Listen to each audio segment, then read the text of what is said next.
Hello, Ed. Hi there, Michael. How you keeping? Fine. Are you getting an echo? I'm just double checking the sound. No, I'm Okay. not getting one. So Okay, good. How's your evening going?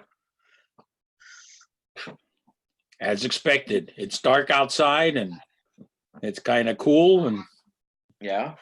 nothing, nothing out of the ordinary. Thank goodness. Thank goodness. Yeah, thank goodness. So I had I'm glad I listened to The Spirit in the Net with that one person. Did you listen to that one? yes, yeah. Mhm.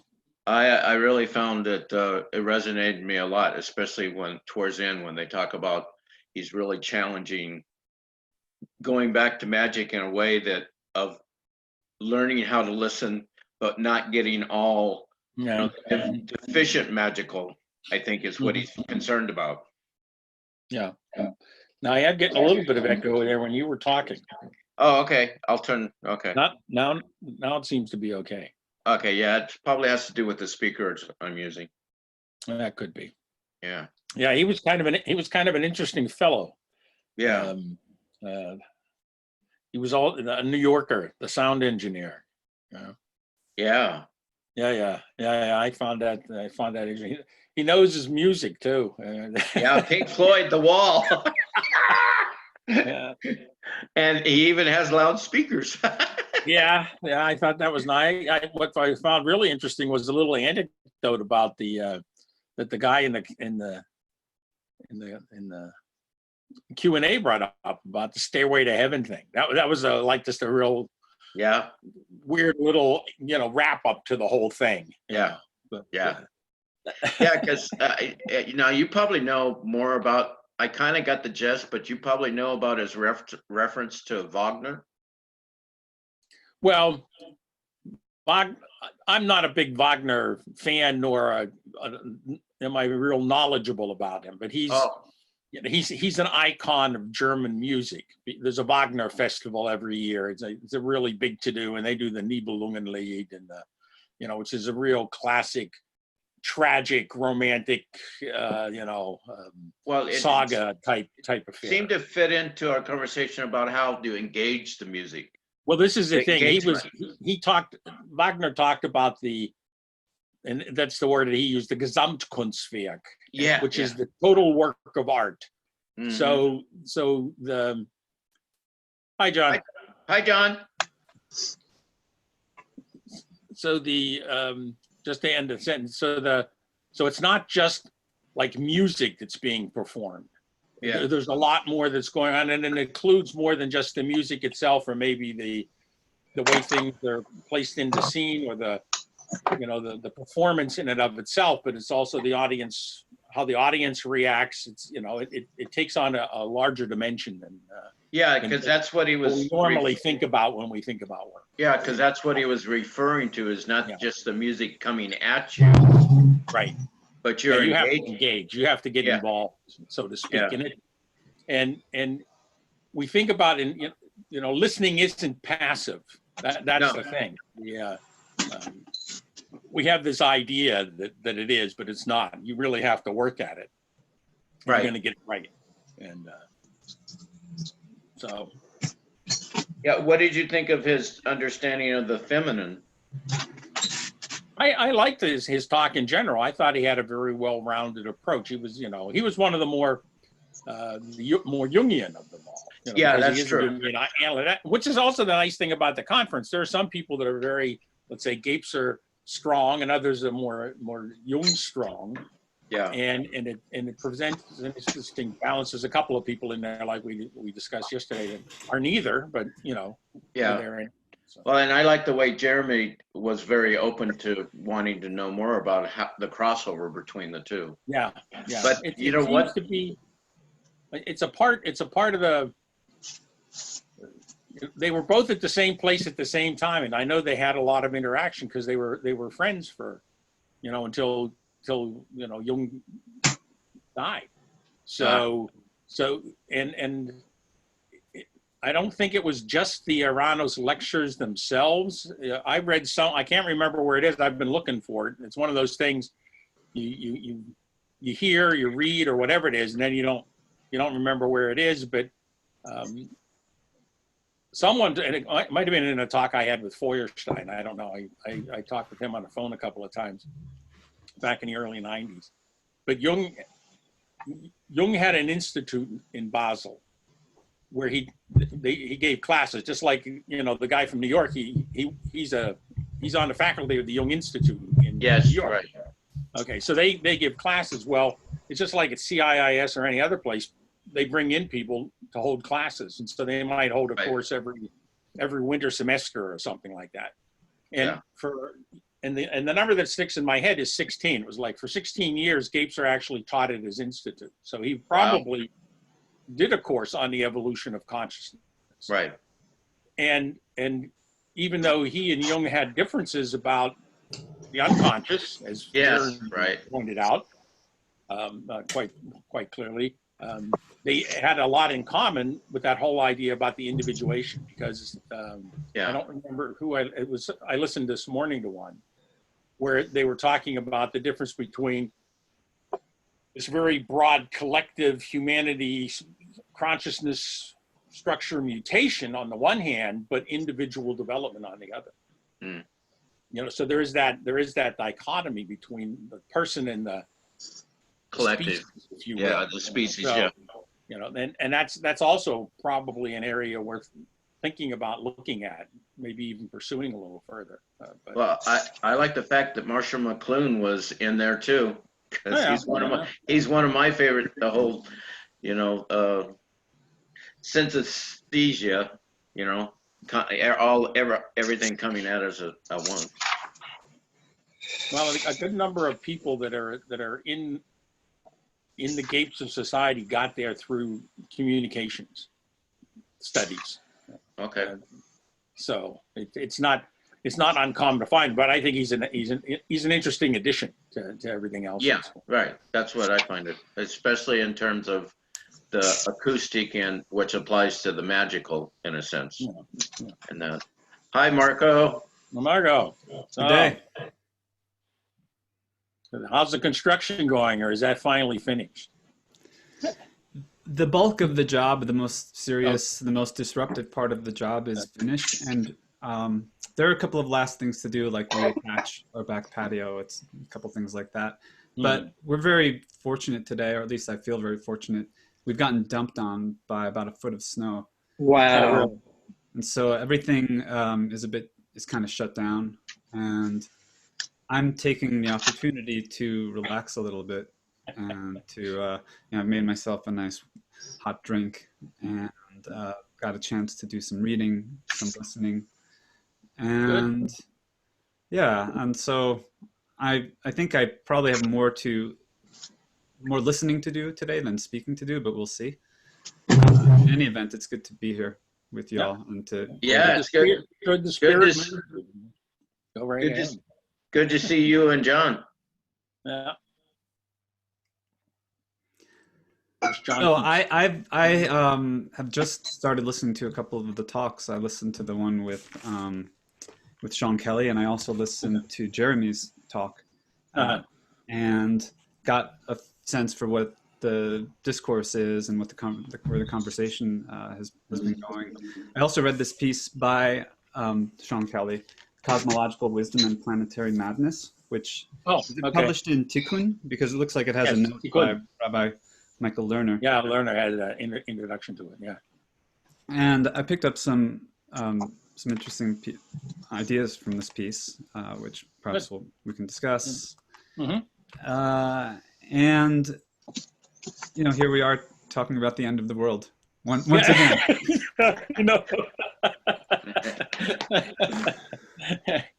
Yeah, the end of the world. How often does that happen? Yeah. Probably more often than we think. Yeah. I think it's what struck me in this latest go around on this topic is that there's something of a genre to it. Actually, it has a genre quality. In other words, one can identify certain recurring motifs and key ideas that get reconstellated in different ways. And I think paint a picture or evoke an image of like certain archetypal themes. Like this is, I think, the connection with Jung, is that we're playing out stories. And it's like a story gets programmed in at the beginning, and then you live your life as the unfoldment of that potentiality or of that directionality. And then somewhere halfway through your life or so, or at some point, you begin to realize the fact that you're playing out a story, and that kind of launches you into another story or into a perspective on your stories, or a meta perspective, as we've been talking about. And so it's been interesting, and this is a point that I think Sean Kelly made, and that has come up in other pieces as well, that we can look back into ancient mythology and find the same kinds of concerns that we're experiencing now in this particular planetary, global, hyper interconnected, high technology context. But the fundamental story is the same. Mm-hmm. And so my question would be, if we understand the story, like if we have a grasp of the story, or maybe grasp is not the right word, a feel for the land, a lay of the land, and we kind of know where we're going, even though we don't know necessarily what we will encounter at any given twist or turn, if we know the topography, if we know the land, then how does that change the way that we tell the story, or that we discuss the story, or that we live the ideas or injunctions that may be contained here? Because one aspect of it as well is that there's a kind of religious aspect, and that can be that can be a double-edged sword, or like an opportunity, but also an enclosure in particular ways of thinking that serve purposes that are not transparent necessarily to the contents of the thought. That might have been a little too complex, but maybe you get my drift. Mm-hmm. So that's, I think, what I'm just feeling into in reflecting on this material, and also recognizing it in myself, that I myself am poetically and psychologically and interpersonally and socially playing out motifs, that have been recycled through the ages, but then take on different qualities because of the particularities of this particular time that we're living in, and what is apparent around us as, the so-called Anthropocene, or any of the variations on the nomenclature for this thing.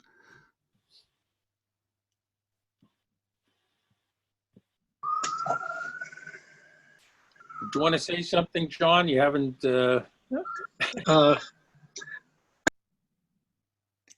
I'm trying to catch my breath. I just zoomed here on my bike through Midtown traffic.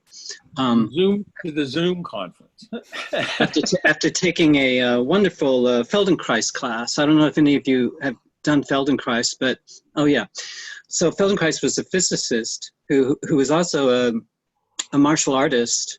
And he had a knee injury. He taught at the Sorbonne, I believe. He taught physics at the Sorbonne. He's Israeli. He's from Israel.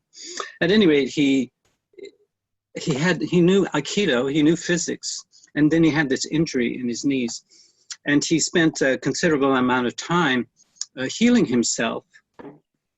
And then he created a body work called structural integration. So I've studied lots of different kinds of body work. And this one really is interesting to me because he really differentiates these exercises, which are, there's no manipulation. It's all language. The teacher gives you instructions, pointing out instructions. And then you receive those instructions. And then you become aware of kind of constraints that are imposed. And then you have to work within those constraints. and a certain kind of awareness starts to emerge. Also, you find out there's certain degrees of freedom within those constraints. But what's interesting to me as a student of bodywork, I've done lots of different kinds of bodywork, both as a practitioner and as a student of and a client sometimes.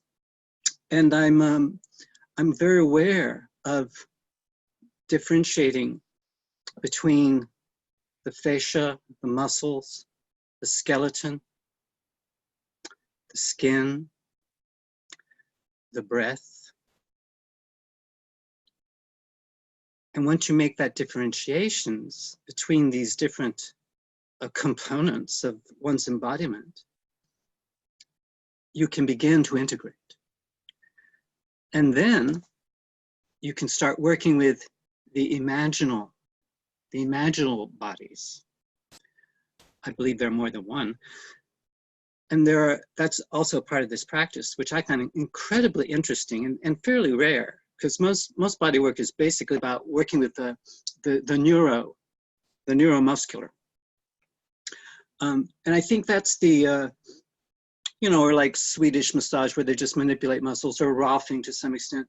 But I think what is interesting is about the invitation to imagine, act as if you can float to the ceiling. And sort of like with X-ray vision, look down at the physical body on the floor and look at all those different levels and how they relationally support, enhance, constrain, restrict. And that body, of course, is in an environment. The environment my body is in is Manhattan. So it has certain enormous constraints that are in my environment, like the streets and the traffic and the other people who are constantly getting in my way. So I have to change my trajectory. And micro perceptual capacities are a matter of life and death. If you don't see that stop sign or that red light, or that lady walking by with her smartphone and high heels, with lots of shopping bags, you're going to have a really bad accident. So I'm just bringing this all up because I feel these texts that we have been examining, the Sean Kelly, which I thought was great, the Gebser Jung interface, Monterey Jung, also our recent investigations, explorations into final participation with Barfield. And previous to that, we worked on Kingsley. Some of us did. Some of us, I think you were on vacation at that time. But we've had many, many different kinds of explorations with different kinds of thinkers. Too many right now for me to even remember. Thank God we have this archive, because I look into some of these archives, the conversations that we had months ago, at this point, years ago, because we've been keeping this on going for 2 years, I think. Is that right? It's over 2 years, more. 2.5 years. So I think this self-reflexive turn is really well developed in most of us as individuals, but I think very poorly developed in us collectively. I may be wrong about that.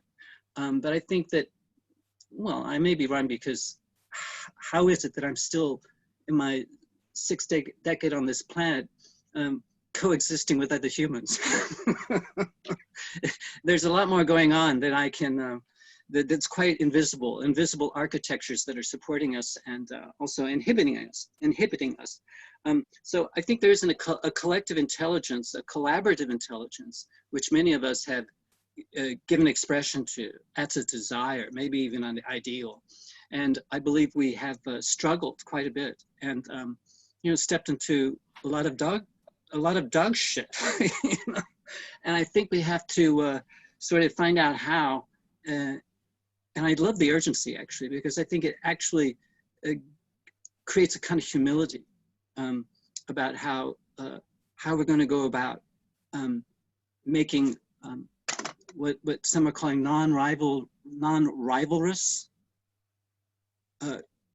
communications a new norm, rather than something extremely rare. So that's my motivation for rushing to get here. As I hope we can reflect upon recent episodes, earlier episodes, and what kind of episodes might want to happen, and what would each of us as individuals and as a collective, where are the choice points? Once again, it's a kind of invisible architecture I'm referring to. Anyway, I hope some of that made sense. I think it was Sean Kelly who pointed out that Jung and Owen Barfield referred to, and final participation, the idea of a black hole. Recently, we've discovered we have an actual photograph of a black hole. It's an event horizon of that black hole. There's a threshold. We don't know what happens inside that black hole. We can speculate quite a bit. But I'm not the only one who imagines that this is like a tunnel, the light at the end of the tunnel, you know, near-death experiences, those who've recalled their birth, the birth trauma.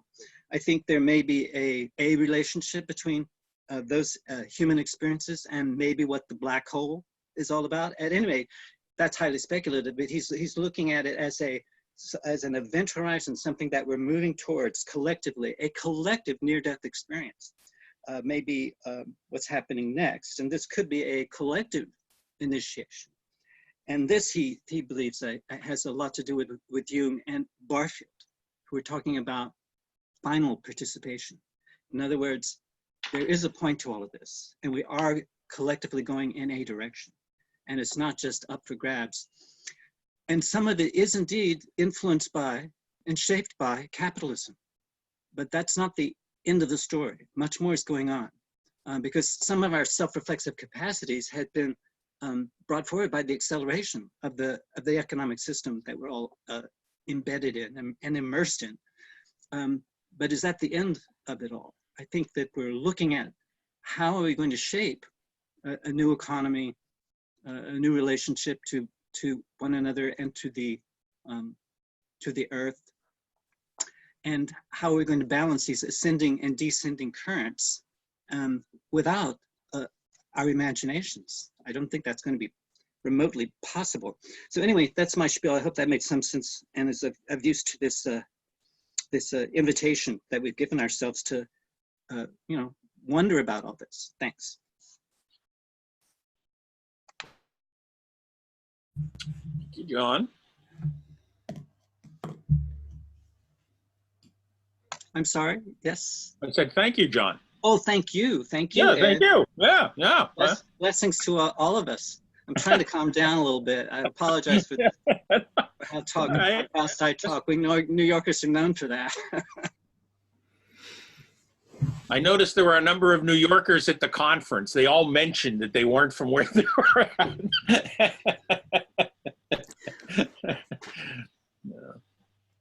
You have any thoughts there, Michael? Okay, yeah, I'll chime in. I was really pleasantly invigorated when it was supposed to seeing everything, kind of taking a look at everything that I participated in. A lot of the stuff, maybe not all of the stuff. And I viewed Sean Kelly and Jeremy, and the one that I kind of resonated the most with, not that I like the other two, but was The Spirit in the Net with Royce somebody. Say it again. Okay. Fröhlich. Okay. One of the things that that really I took trying to pull these together is The Spirit in the Net. He ends with how are we learning to listen, and that's my understanding, a magic part. But he wants to bring a type of listening that's a new kind of listening to the magic, so that we don't get caught in, I perceive, a deficient magic, like he was talking about somebody being going back to the magical, like just forsaking everything that we know. Sean Kelly's notion of initiation and the importance of any initiation is turning towards death, which I think this is a big component that we have to embrace, in the sense that is being played out with how we use our technology, especially cell phones, of the fear of missing out. That we might be missing out of something that's coming in the future, you know, in a way, and how that plays in how well we, even from a Gebser point of view, are, what's the word, Ed? Presentation, presentiate and concretizing, you know. I really liked how they were, you know, they were all being realist, the ones I listened to, about what we're up against. But there was, especially in general, this thread that there is this, by turning towards what is happening, we can actually give attention to lessening the catastrophe. I think Jeremy said, learning to lessen the catastrophe, that the mutation of what's going on at this time on the planet. I really like that part of it, the both and.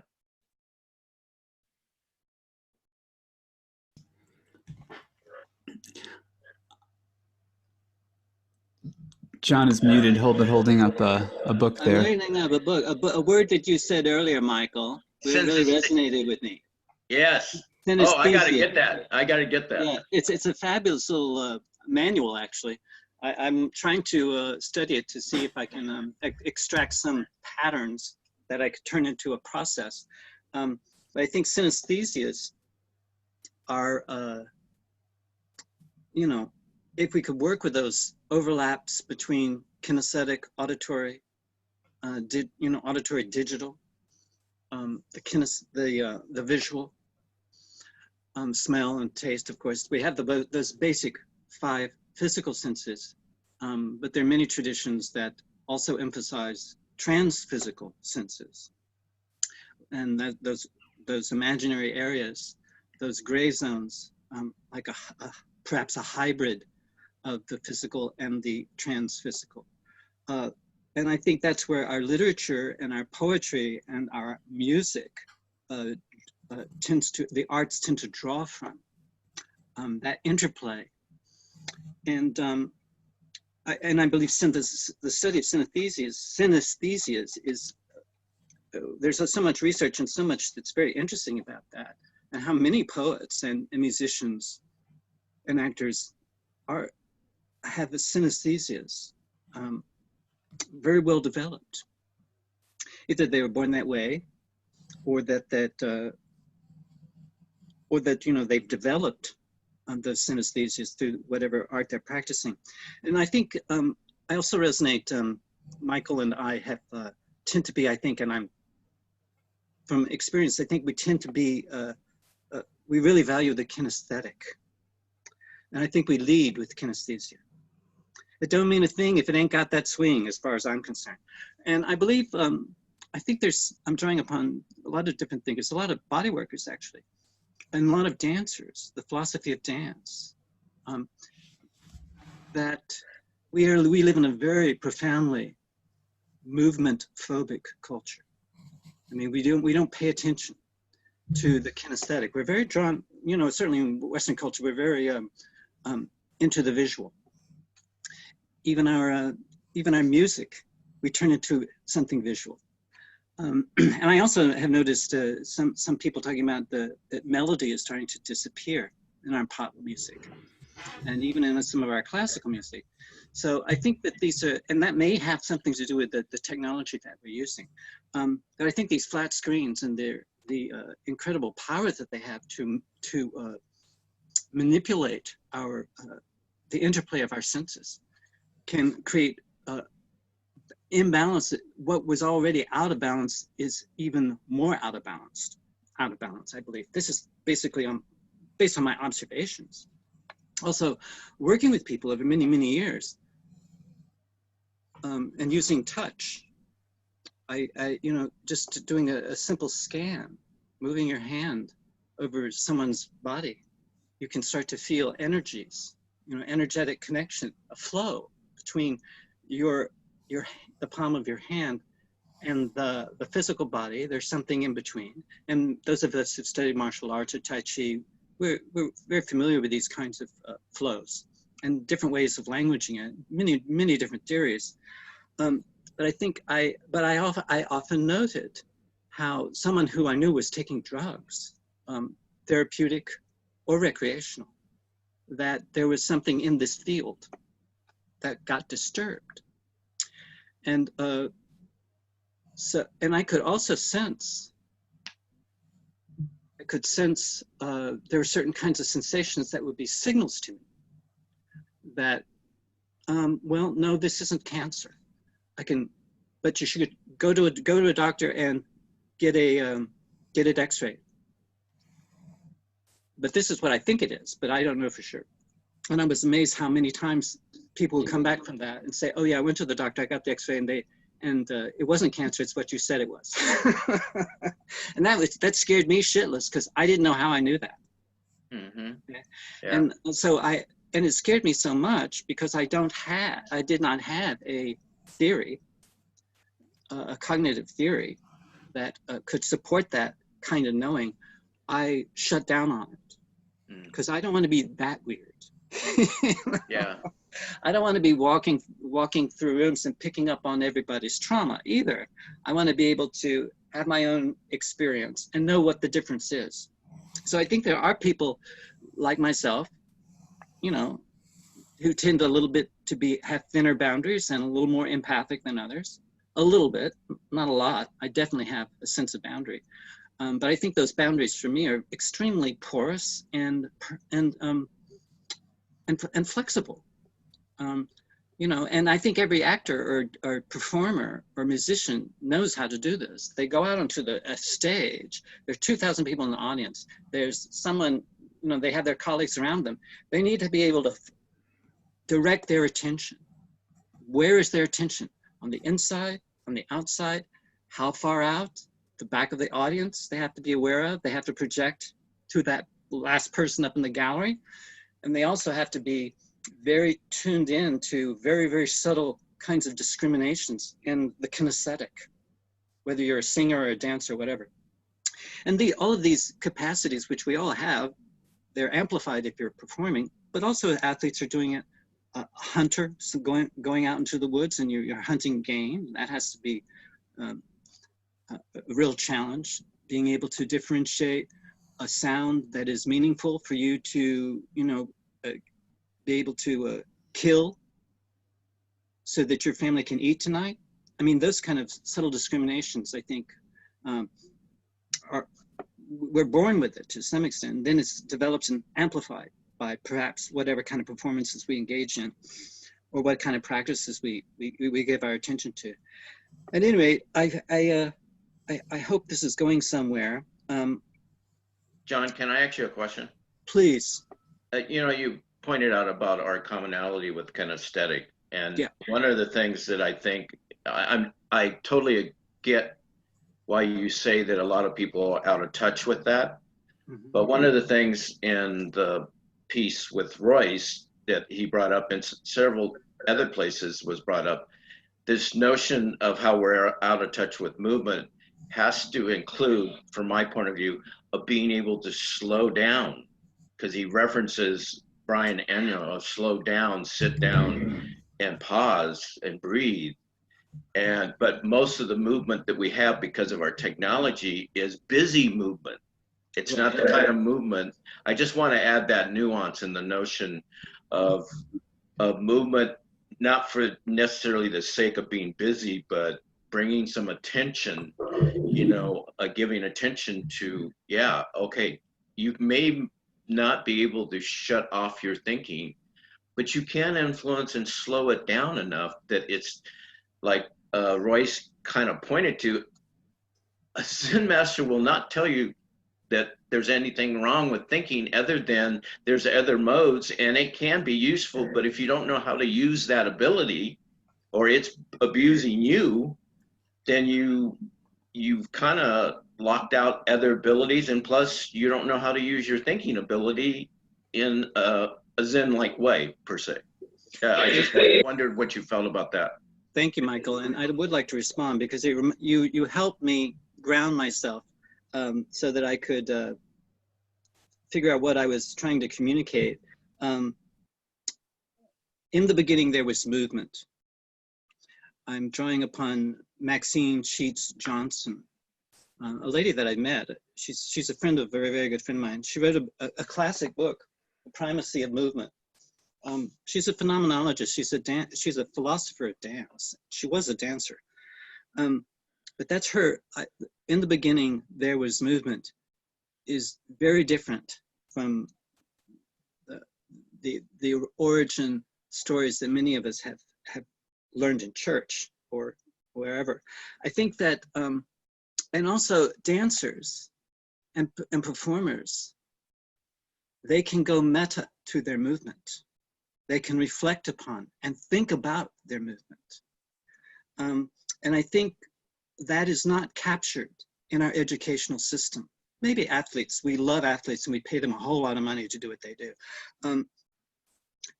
But what's the first thing that they cut in our educational system? They cut the music programs, they cut the art programs, they cut back on literature. Is not, that's something you really have to work hard at. Look at how MBAs, they crank out the MBAs.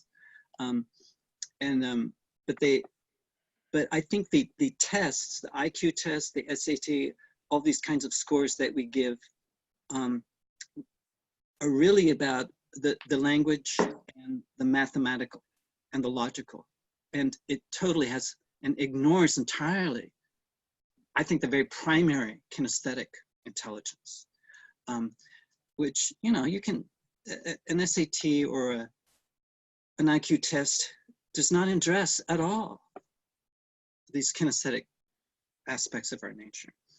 And the whole idea of testing them would be kind of stupid in a way. But I think that our educational system is so out of balance and so favors certain clusters of intelligences and totally ignores other clusters of intelligences. Yeah, right. We have to be, those of us who are interested in this have to really compensate, I think, for a lot of this imbalance.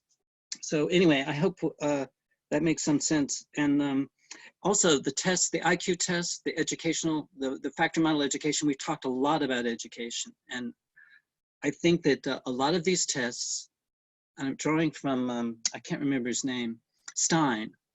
You know him, Mark. He's a very bright guy, works in the field of education. Zach Stein. Zach Stein, yeah.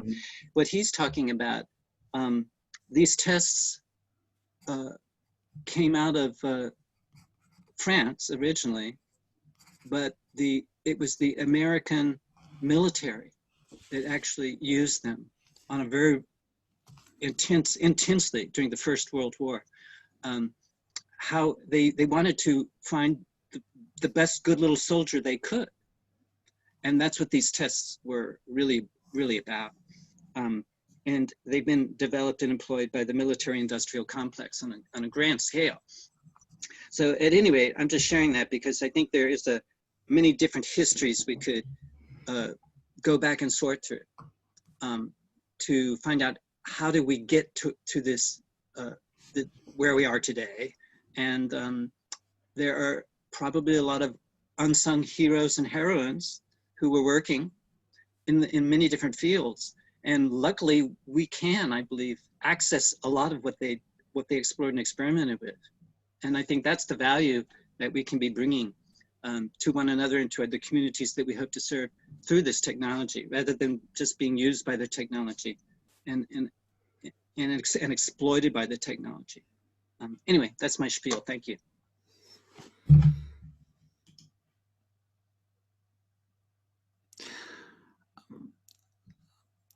I don't have a spiel exactly. I have a tangle of of thoughts. It's a loose tangle, though. I could probably tease something out. I'd like to come back to the question of the story, because the story is a kind of movement too, right? It's in a way what defines our movement through our lives and through circumstances and through events. And so what I am constellating, like what is constellating in front of me from the readings that we've done and the discussions that we've had in the cafe, and there are many points of light in these in this constellation, because we keep illuminating different aspects of the darkness that is holding it all. But there's a question that I have, and I mean it's a rhetorical question. It's a question for the sake of inquiry, because I see that there are two kind of at least two aspects of these stories that we're dealing with. These big picture, big question stories. What's going on here? Where's this all going? What are we about? And one of them is that there's a cyclical aspect to them, and that we're living the stories again and again. We're repeatedly facing crises. We're repeatedly facing a threat of extinction. We're repeatedly facing chaos and nothingness. And so there's therefore a struggle to make sense of things, to transcend, if possible, the chaos, and to establish some order, out of the monstrum of experience. And then there's another aspect of these stories, or these meta stories, which has more to do with a singular thing.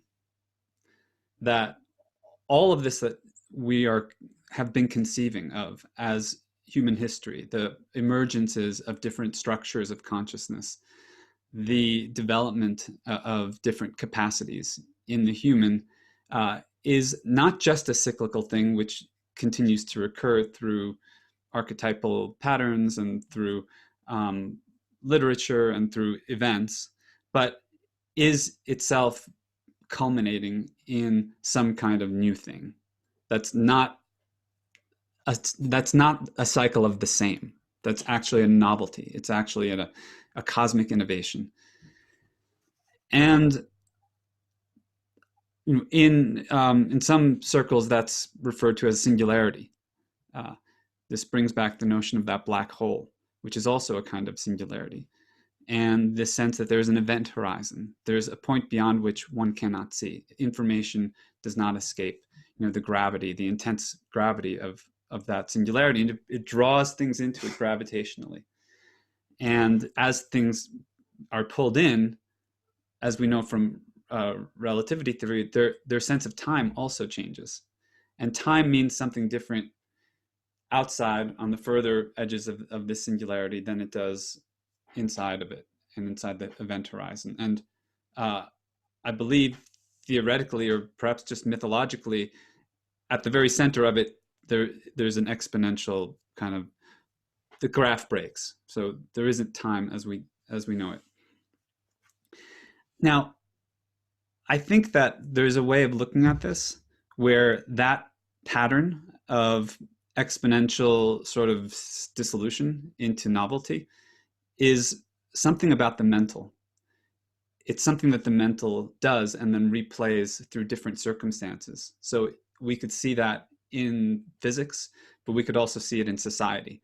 We could see it in ourselves, that we come to a phase shift in our consciousness, going from one way of ordering things and looking at things sort of outside of the singularity, and then another on the inside, where there is a different relationship, I think, to time, to space, to life, to the story itself. And I think that there's a relationship between the cyclical and the singular, like that. Probably as we go into the singularity, we find that it's part of a much vaster cycle, or a much more intimate cycle than we were presupposing, but when we were only representing it to ourselves rather than living it. And at the same time, if we're perceiving or holding the world in kind of mental representation and seeing cycles, we're not allowing the like infinite novelty of what's actually happening in the moment of this moment of being alive and being present, to have its singular flavor. So the singularity is not just one event that happens in the future when technology and human consciousness combine in some kind of explosion beyond what we can cognize now. It's also a potential of the present moment, because that sense of time, of something happening in the future, whether it's a climate catastrophe or the great extinction, it's also happening now. And so what I feel that these talks have been pointing to is a different relationship to now, that has a kind of appreciation, a receptivity to those bigger cycles, or those more intense singularities, but is holding them in a way that I think is meant to recalibrate like how we live presently, not necessarily how we whether or not we solve the problem. There's I think that this is where like the aesthetics becomes like important, because the aesthetics doesn't matter in the future or in the past. The aesthetics matters in the present. That now is when we can appreciate what we're given. Now is when whatever chaos is encroaching upon us, whatever nothingness we feel in the heart of things, there's a phenomenal universe, and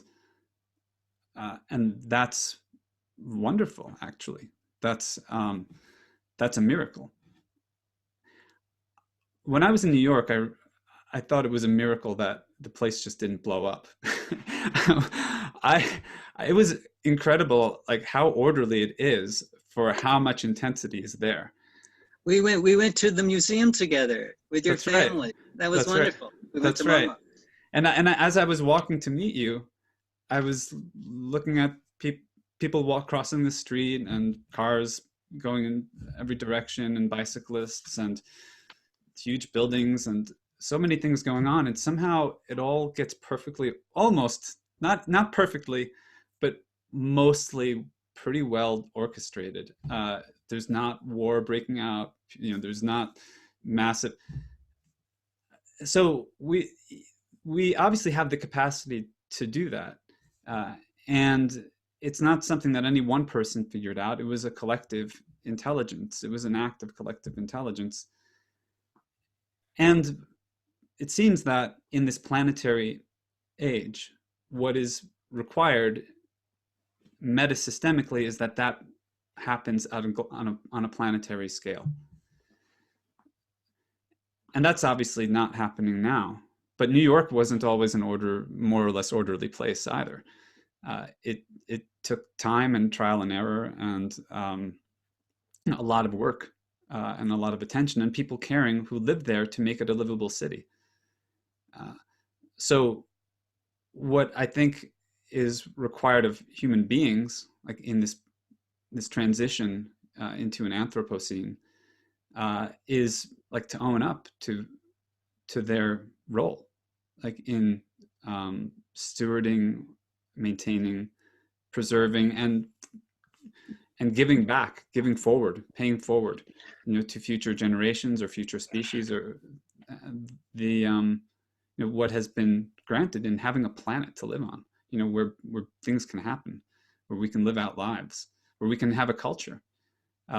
And so what kind of culture are we creating? That's where I think these questions lead.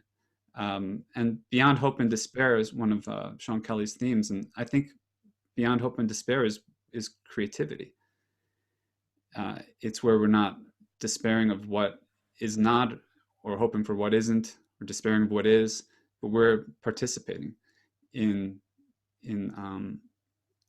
fashioning, the world that we want to live in. So yes, I was just, it struck me in your description going on that it plays into one of the things of Jean Kelly talking about initiation, because I think there's a mythos of initiating ourselves into the way you're describing something coming forward. But he also said that to embrace any initiation, we have to embrace death. Now, what is that death?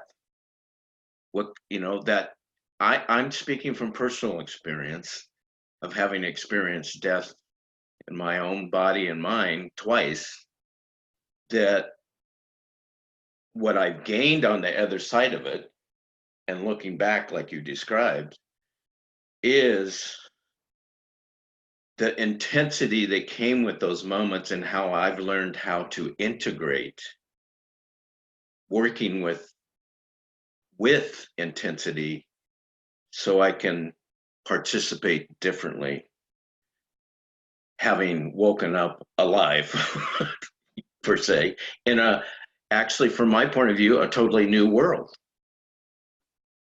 Does that make sense? As far as trying to follow what I'm hearing, we need to learn to do if we're to go forward. There's the book, the author's name's escaping me, Learning to Die in the Anthropocene. It's a very poetic book, and it starts from the premise that we are dying. Mm-hmm. The world, it's kind of bleak, but like this civilization is collapsing. Like massive disruptions are inevitable. We're dying the day we're born. Okay, this I think we forget. We know we've been born. We're dying every day. Millions of cells are dropping, and something is being replaced. And I think this is, I'm sorry, I didn't mean to interrupt you, but I think I just need to put that out there. There's before death, after death, there's during death. And I'm almost 66 years old. I know a lot about this already. I don't think it's a big deal that people are making out to be.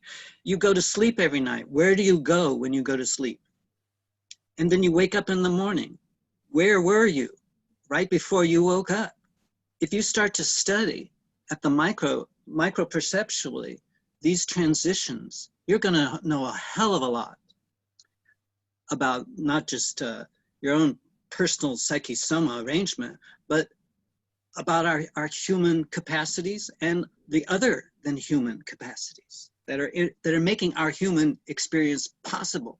So I'm just throwing that out there because I get very, very frustrated with this nihilism.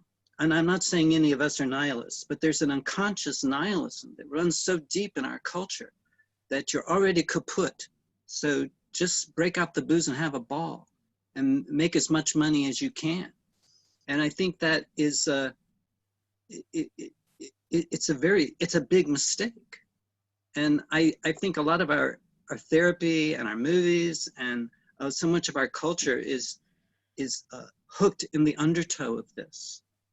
And I'm just hoping, how can enough of us disentangle from that, the dark side of that, those kinds of myths. It spawned a lot by, existentialism in the last century, brought on by the First World War and the Second World War. And the atomic bomb in Hiroshima and Nagasaki. I'm not blaming anybody for feeling like this is a very discouraging story. But I think how can we go through the nihilism and get to the other side of it? I don't think we can do that with what a lot of the crap that we've been given in our culture. Anyway, I'm just sharing that. I'm getting a little triggered by this conversation because when people start talking about death, they start to immediately crank out all the things that they've seen and heard other people But you already know this. Every cell in your body has had this. But John, this is my pushback against you. Please, push back all you want. I love your intensity, Michael. Give it to me. Okay, New Yorker from a surfer. Listen, you're right. But how many people turn towards the reality that you know that we intuitively feel? How many people? I meet people every day. I just went to a funeral, and there's this preconceived kind of niceness of how to work with death, and it was a good celebration, don't get me wrong, but half the people I talk to, one of the hardest reasons we can't talk about things is because death as a simple expression, John, of the unknown. A lot of people will not come from your place of understanding we are dying every day. They want to avoid it. That's why they consume. That's why nihilism exists, because it's a fucking fear of death. It doesn't have no reality. Does that make sense?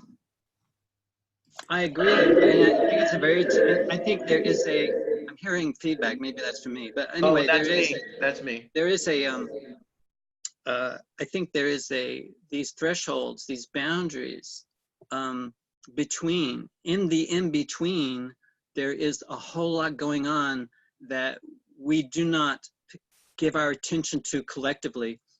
And I think that some individuals probably always have given some attention to these in-betweens and creating new boundaries in playful and not so playful ways. But I think that's what the arts are very good at. And so I think that martial artists and mothers and fathers have to tune in to these invisible relational fields with their children, or if you're taking care of the elderly who've lost their minds because they have Alzheimer's or some sort of debilitating illness. I mean, we have to sort of, you approach someone who's sick in a different way than you do when they're healthy and vital. And I think we have to be very sensitive to these kinds of moods and affects and invisible zones, that are happening. Exactly, but I think there's that, and you and I have touched into it, but there is this anxiety, free-floating anxiety of the liminal, because it is in between. Therefore, it represents not the unknown in a sense. It represents the unknown, and it's just like, to use a very gross, down to earth, when I first feel sexual about somebody and I'm attracted to somebody and I want to move forward, there's this in between of not knowing, wait a minute, I'm going to step across a boundary here. And in today's society, I'm just being exaggerating, I probably won't do it because I may offend the woman because I didn't do it well enough. That's a great example. And I apologize, Marco, you were in the middle of something that you were developing and I interrupted you. I apologize. Please. Well, it was not, it was very pertinent because it does have to do with nihilism and the root of that being nothingism. And there is something liberating in that movement. Like the nihilism comes because of the death of mythological structures and beliefs. And what we thought was there is not exactly there in the way that we thought it was. And so there's a period of not seeing what is there, or of seeing that there's nothing there, or it seems that there's nothing there. But it's also not just an absence of a presence, but it's also a character or a characteristic or of the universe. Like that no thing, like no independently or separately, let's say, existing entity can exist forever. If it has a beginning in time, it has an end in time. And so nothingness is part of thingness. And if we allow that to be the case, which is the case, then we can be okay with it. Like we can accept that. And it can become the basis for a freer form of creativity than was possible when we were living within a worldview or beliefs that have become that were inherited and that are no longer alive. So I think that there's hope in nihilism, actually, but it's not pleasant. That's it's very difficult. It's a very difficult and painful process to go through. I mean, it's world historically catastrophic, and it's very risky because if we can't integrate on the other side of nothingness, if we can't come back to something worth living for, worth dying for, then we're just fucked. However, if the crisis can awaken like latent capacities or even a genius like in people, then we can create something new, and it won't have to conform to the structures that have dissolved, through the process of nihilistic disintegration. I think this is part of what Nietzsche saw as the possibility, and he gave his own twist to it, and he tried to kind of control the narrative in a certain way, or in a certain direction, or at least propose a certain direction as a possibility. And it's part of, I think, also the spirit behind the accelerationist movement and transhumanism. And what I do like to bring it back to Kelly and Jung and Gebser is that there's a different emphasis, rather than just on the Uber mensch or the trans. There's an inclusive emphasis on the whole, and on returning to origin and to source, to what is given before all of our attempts to transcend what we're given.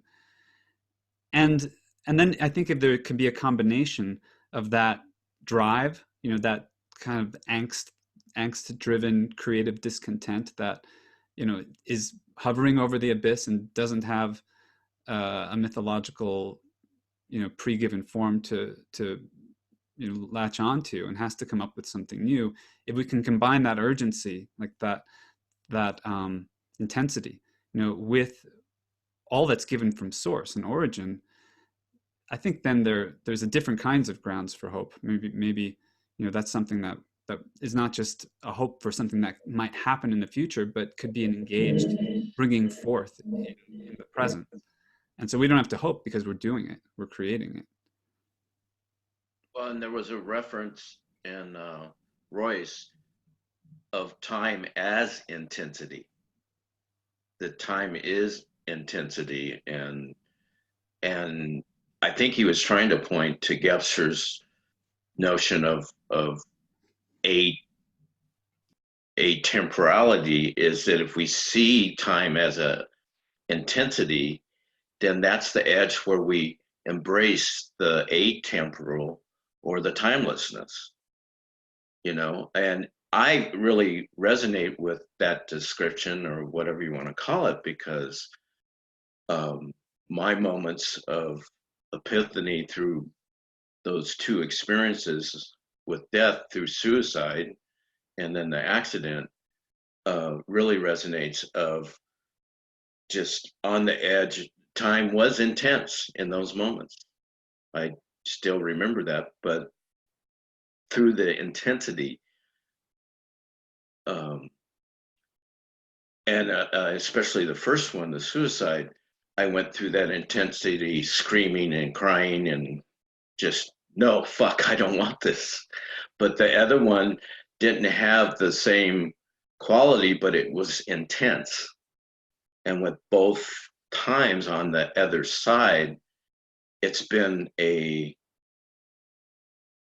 magical, mythical, mental unfolding that now I understand is, or what I'm hearing and what I heard, like you pointed to, of reconnecting to a sense of wholeness that's larger than especially my ego. Not that my ego isn't important, but it's larger. I love that. I want to hear from Ed. Ed hasn't, and when you feel comfortable, Ed, I don't want to like, you're nodding, you're just thinking, okay, I hear you. But also, I feel very comfortable listening to this because I this is real nice interchange. So you just keep going. I'll chime in when it's okay. Thank you, Ed. Thank you. I appreciate that the listening quality and the attention of that. And I also appreciate that the nature of thresholds, and one side of the threshold, and oh, I'm coming up close to it. Oh, this feels really uncomfortable. I don't know what's going to happen next. That guy or gal over there, they look very attractive. I'm going to get to know them better. But oh no, I better not. They may misconstrue what I want from them. So those kind of thresholds, and then there's like suicide, attempted suicide. There's injuries, there's accidents, things that you didn't plan on, like life itself. You have plans, but then life happens. So I think we've had lots of experience of these thresholds, and these the boundary conditions, and we usually don't cross these thresholds unless we have to.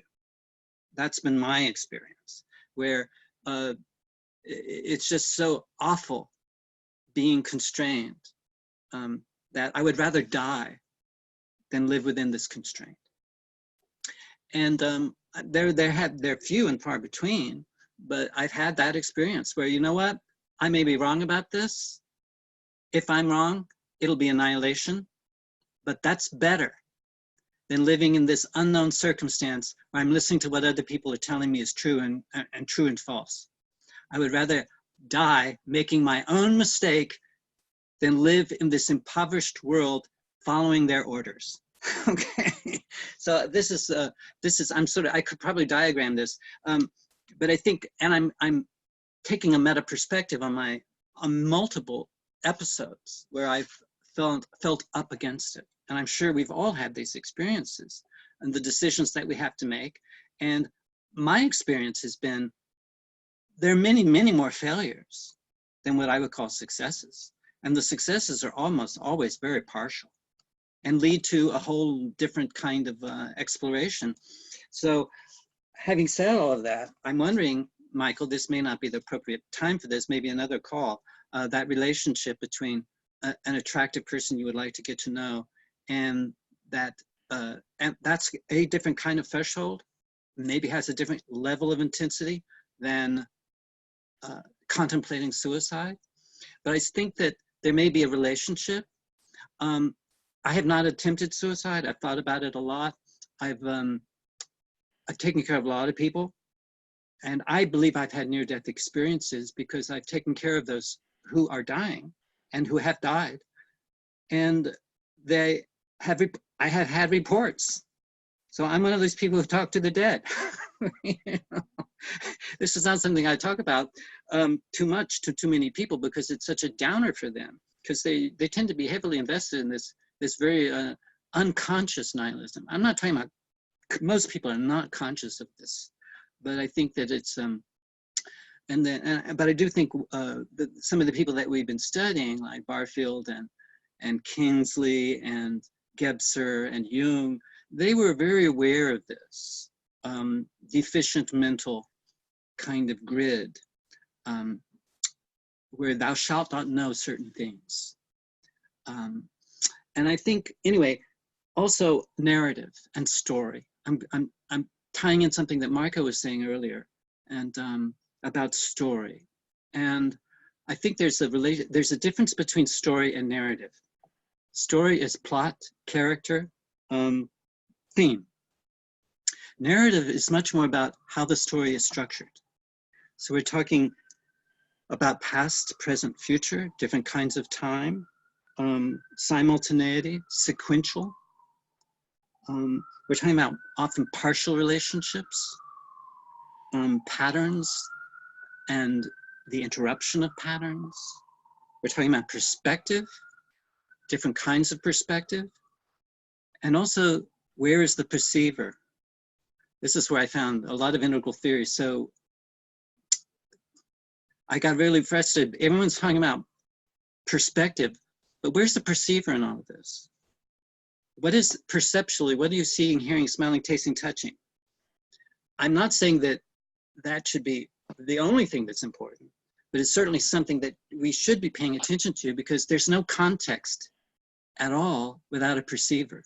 So you can have multiple perspectives all over the place, and it don't mean a thing if it ain't got that swing.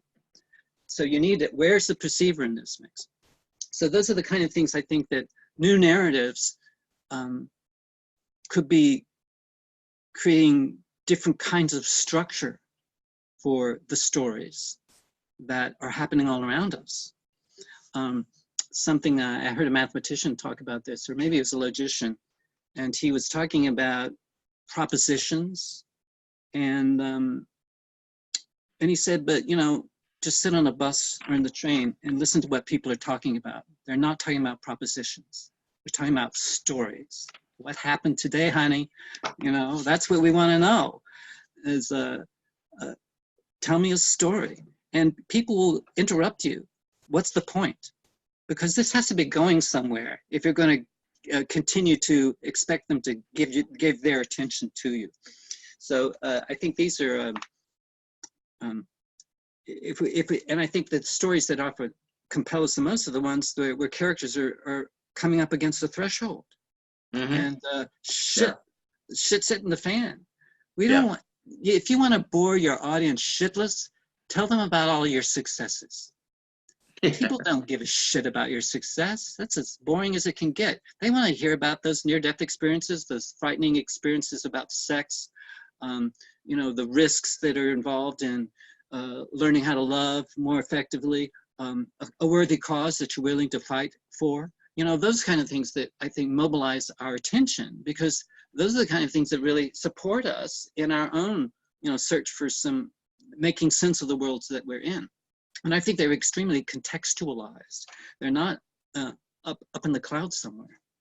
So anyway, that's my spiel. Thanks. My spiel comes from living in New York, by the way. If I understand your question, the relationship between the threshold of suicide and sexual attraction. There's a relationship in the sense that there's a threshold. And I'm going to draw, again, I just was influenced. I've been influenced by Royce. He brought up the notion of the negative pole of the elementary aspect of the archetypal feminine has been ignored. The feminine is considered to be a container, womb, head, because of Athena. What happens when the container becomes a prison?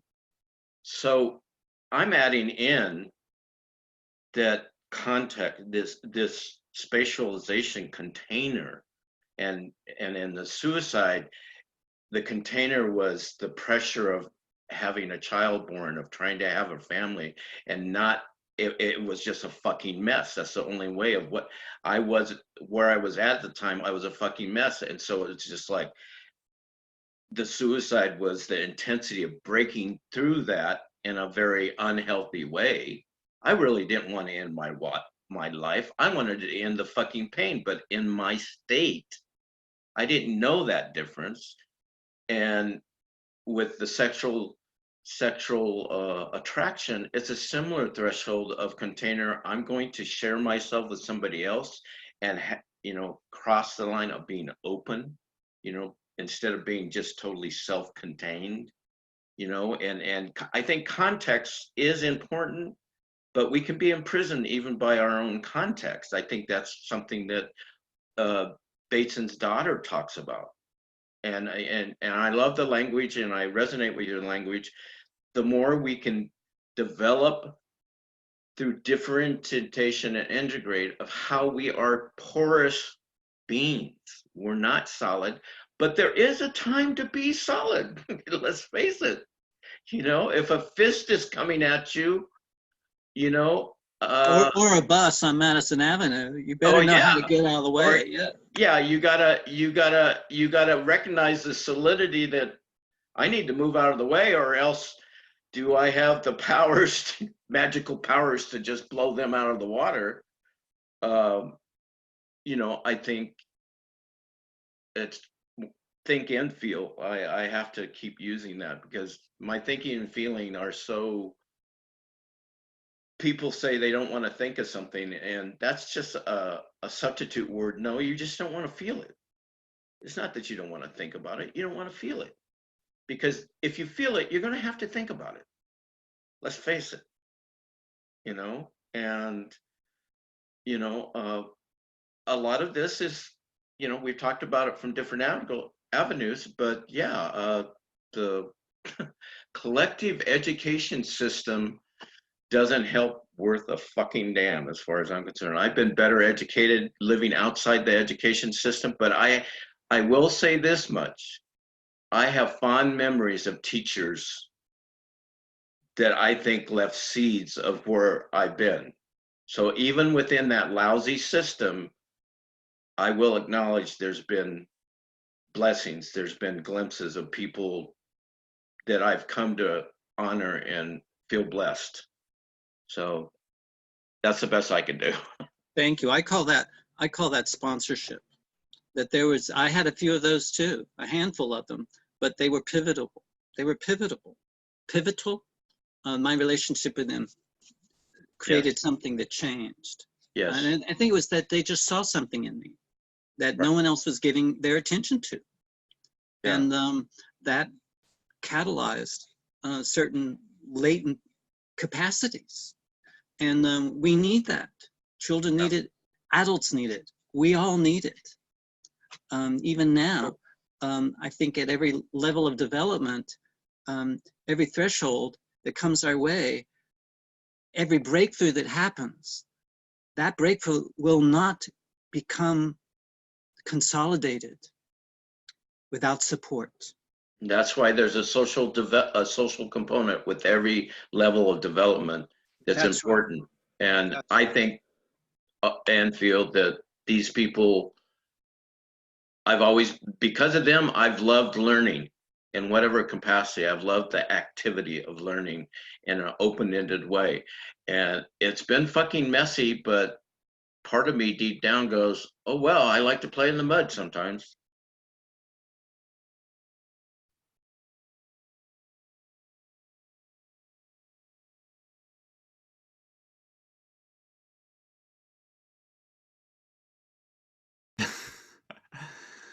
Waiting for Ed.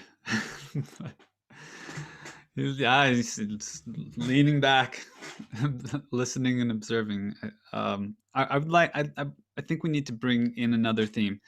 This is again from Sean Kelly, and it's from this essay, because there's a multifaceted crisis that is presentiating itself, that's like pressing on us. Like we feel that personally, but then in the collective sphere, there are particular emergents, that are like the equivalent of the biblical flood, the equivalent of the asteroid, hitting, the wiping out the dinosaurs, and he names those as empire. And one is capitalism. Two is empire. Empire being the political, military dimension of capitalistic expansion. And he doesn't mention this particular theme in his piece. I'm sure somebody at the conference touched on it. It'd be interesting to talk about. But then there's the combination of that with the technology, and specifically with the AI, the automation and so-called like artificial intelligence. Because if you combine like superpowers, global superpowers like China, the United States of America, Russia, Europe, and then huge multinational corporations with, more resources at their disposal than ever before in human history of the last 10,000 years, then there's a possibility for a whole different kind of, threshold, because that is like the notion of a war that is not just people that can drop bombs, but machines that could build and drop bombs, and that could also survive the impacts of those bombs. There are that is real in a way that's not just a story. It's not just another motif, because if we have to live through that, then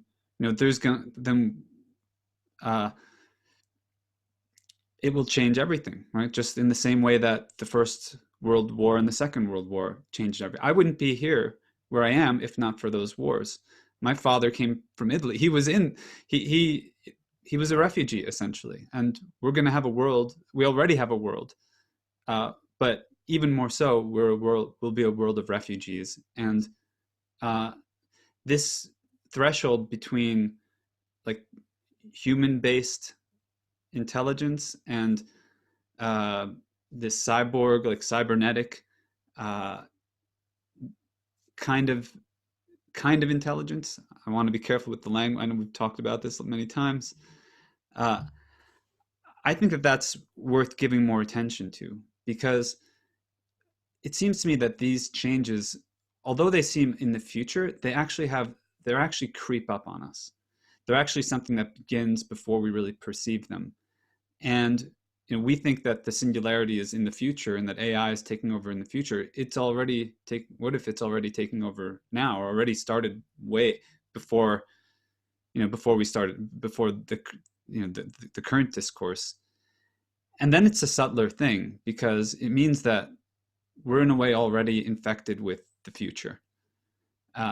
And that we already are in a way serving that empire that is fully automated and beyond any individual human's control.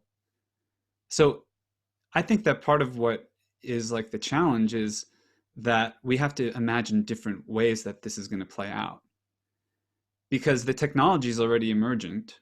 It's already here. It's already nobody's going to be able to stop it.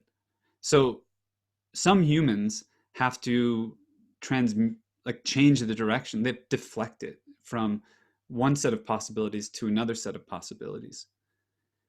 And we have to imagine that those different possibilities that are not the dystopian, Matrix kind of scenario, but another kind of scenario which has to be inclusive of the realities that have emerged.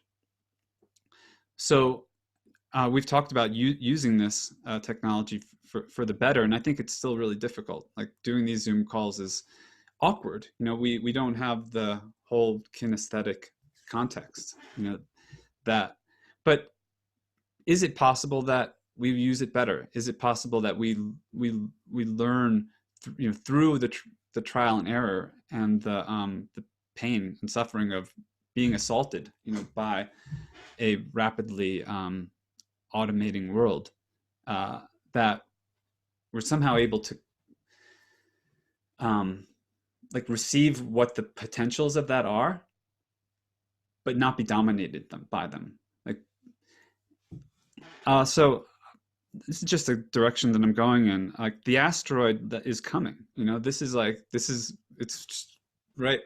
it's coming towards us. And I think that part of what we're trying to do in Cosmos, and we're in a very nascent stage of it. Like we're still getting our legs. We're like a baby just crawling around and needing a lot of support. Not able fully to use powers. But I think part of what we could be incubating is that other possibility, the possibility that, this could be actually really wonderful. And we don't have to be dominated by machines, but they could serve the perceivers. Like they could be aspects of us, but not our masters. And I think this has to do with confronting empire. I mean, if empire is also an old theme, like there has to be a sects that are not subsumed within it, that are counter empire, and that carry, a spirit, carry a message, carry a world forward, like however they can, and even at peril to themselves, like as the early Christians like experienced. Marco, I have a question. Mm-hmm. But isn't part of the solution possibly is recognizing that AI is in our nervous system because we actually created it from our nervous system.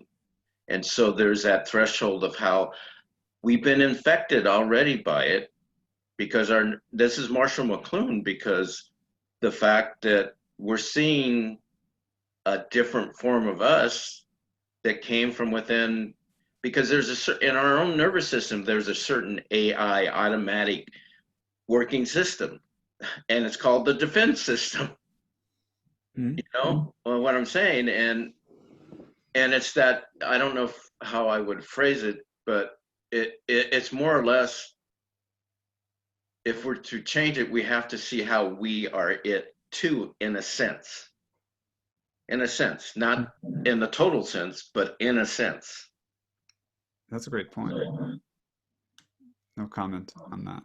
I'm curious. I want to hear Ed's comment on it, but only if it's organically arising. John's anxious to say something. We're going to let him speak. I fear he's been triggered. I interrupt other people's patterns. You can interrupt mine. That's for sure. I have to be tolerant of that. I think that there's been a lot communicated on this call, and I think this occasion we want to take full advantage of it, because I don't hear many conversations like this happening.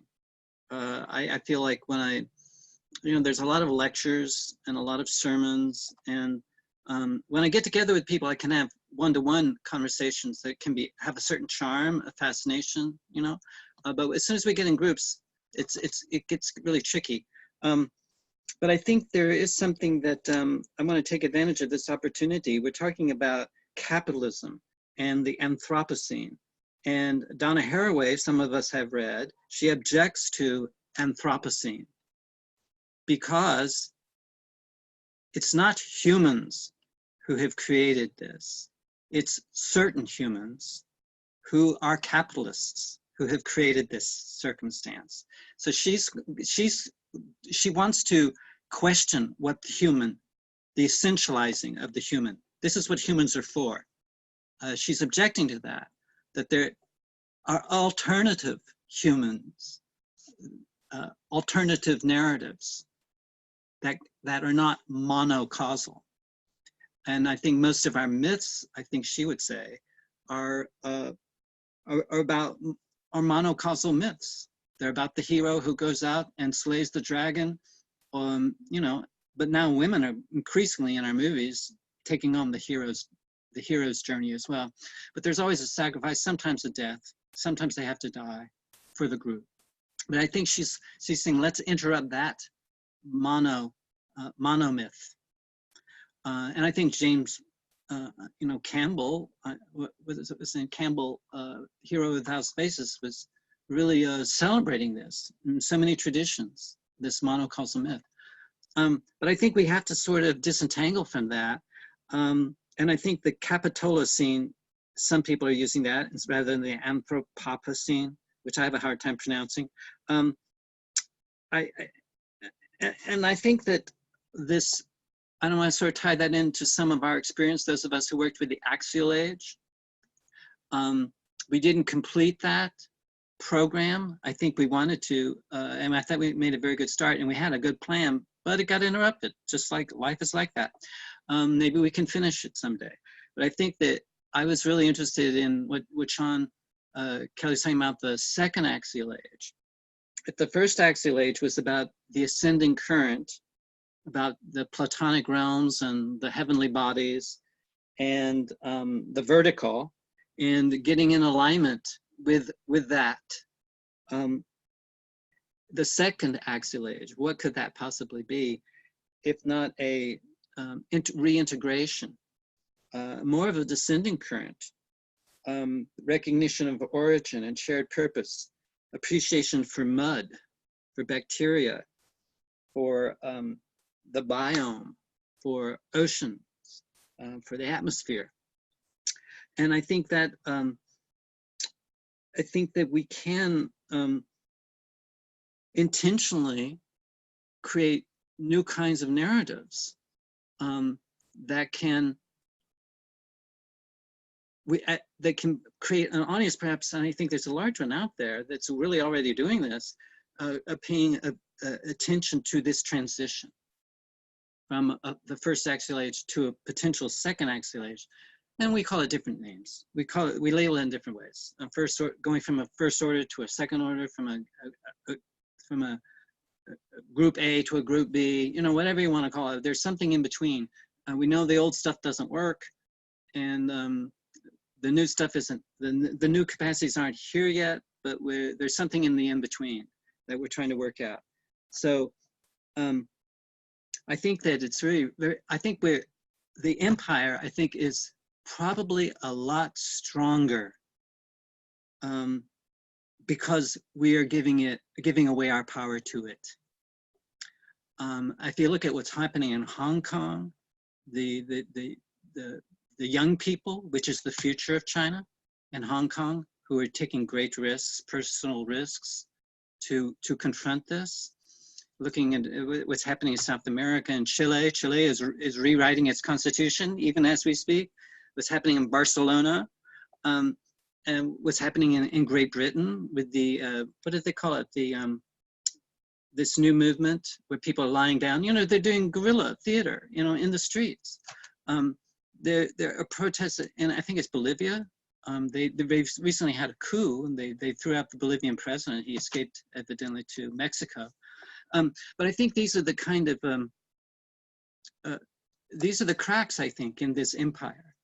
And I think it's going to get, so I'm very hopeful in some ways that in these cracks, there are going to be opportunities. And I think we're seeing that with the impeachment of the President of the United States, we're seeing lots of cracks. And I think these are the kind of dilemmas and the paradoxes and the impasses that we're dealing with right now. These are also enormous opportunities. And the empire isn't going to work unless there's enough people who are going to sponsor that. And I think already there are too many cracks for it to continue. Like the coral reefs are dying, and how many billion? 2 billion, 3 billion birds have disappeared from North America. This is not good news. This is bad, very bad for business. You know, the topsoils are eroded so badly. The water in certain places is the groundwater is disappearing, like in California and India, I mean, and in China. There's an aging population that is you know, going to need a lot of attention. And there's not enough young people to do that. So I think these are the kind of things that are going to bring this whole, the empire myth is bring on the brink of collapse. But I've been saying this for 20, 30, and 40 years. So have a lot of other people. So, but I think it's, we're also running out of gas. So I think that these, the tension, the in-between, the first axial age, and the potential second axial age, and each of us, how we're going to figure this out. One other thing, free trade. Everyone wants free trade, but we don't have free migration.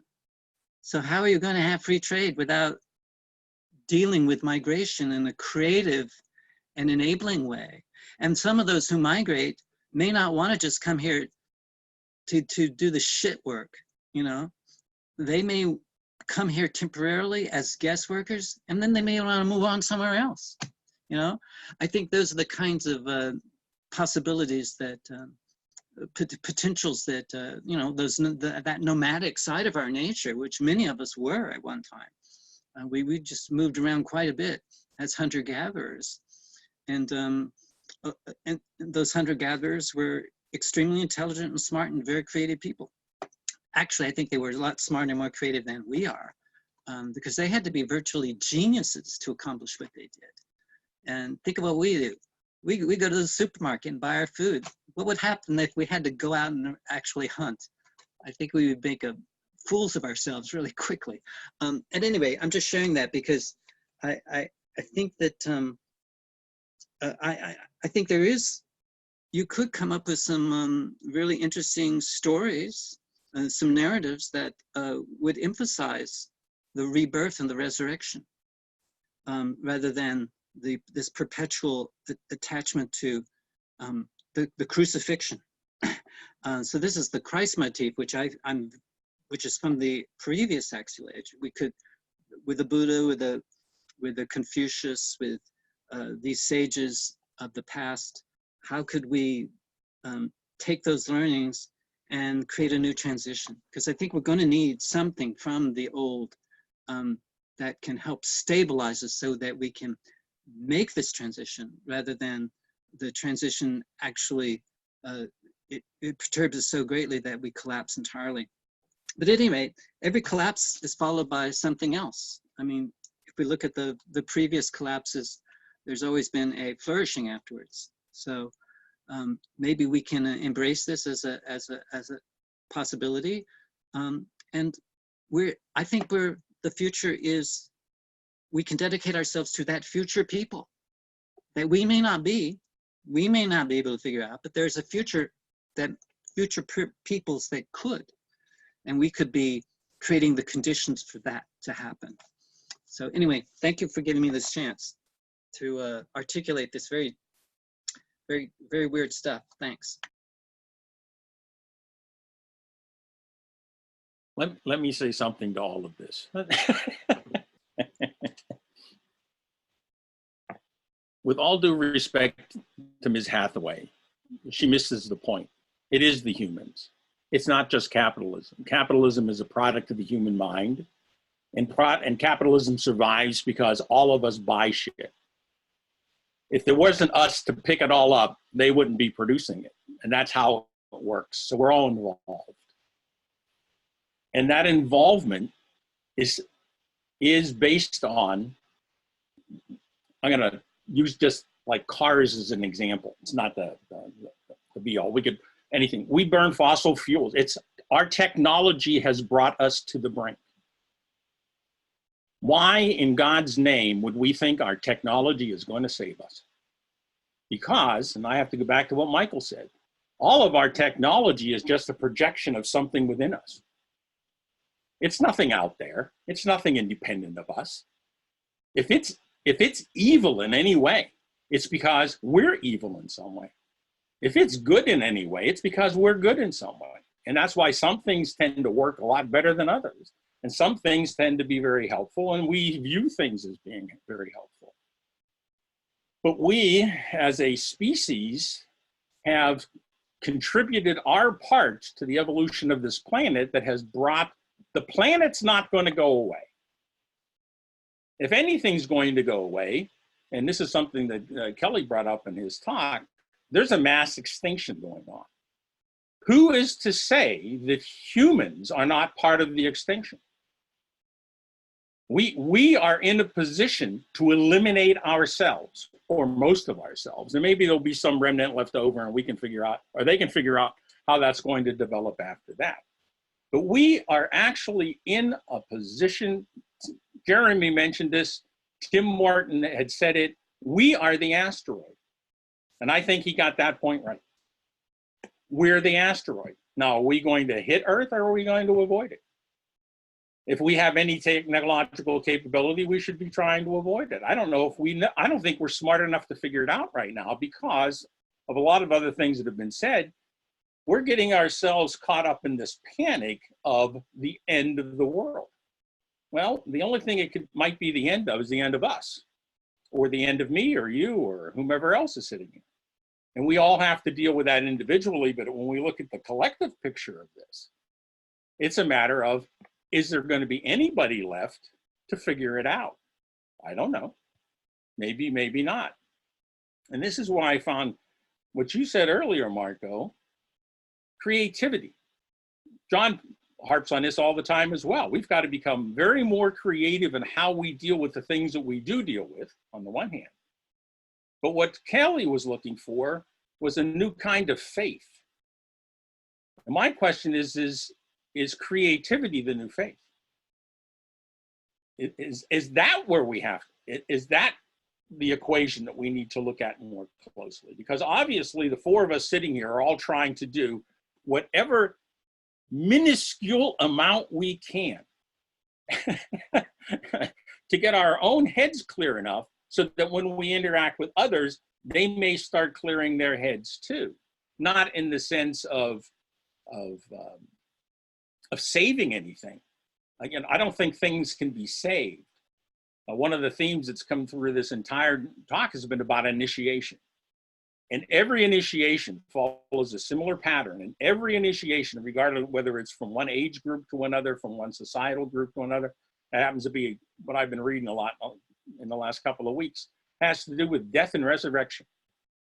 Something's going to die, and something will be resurrected.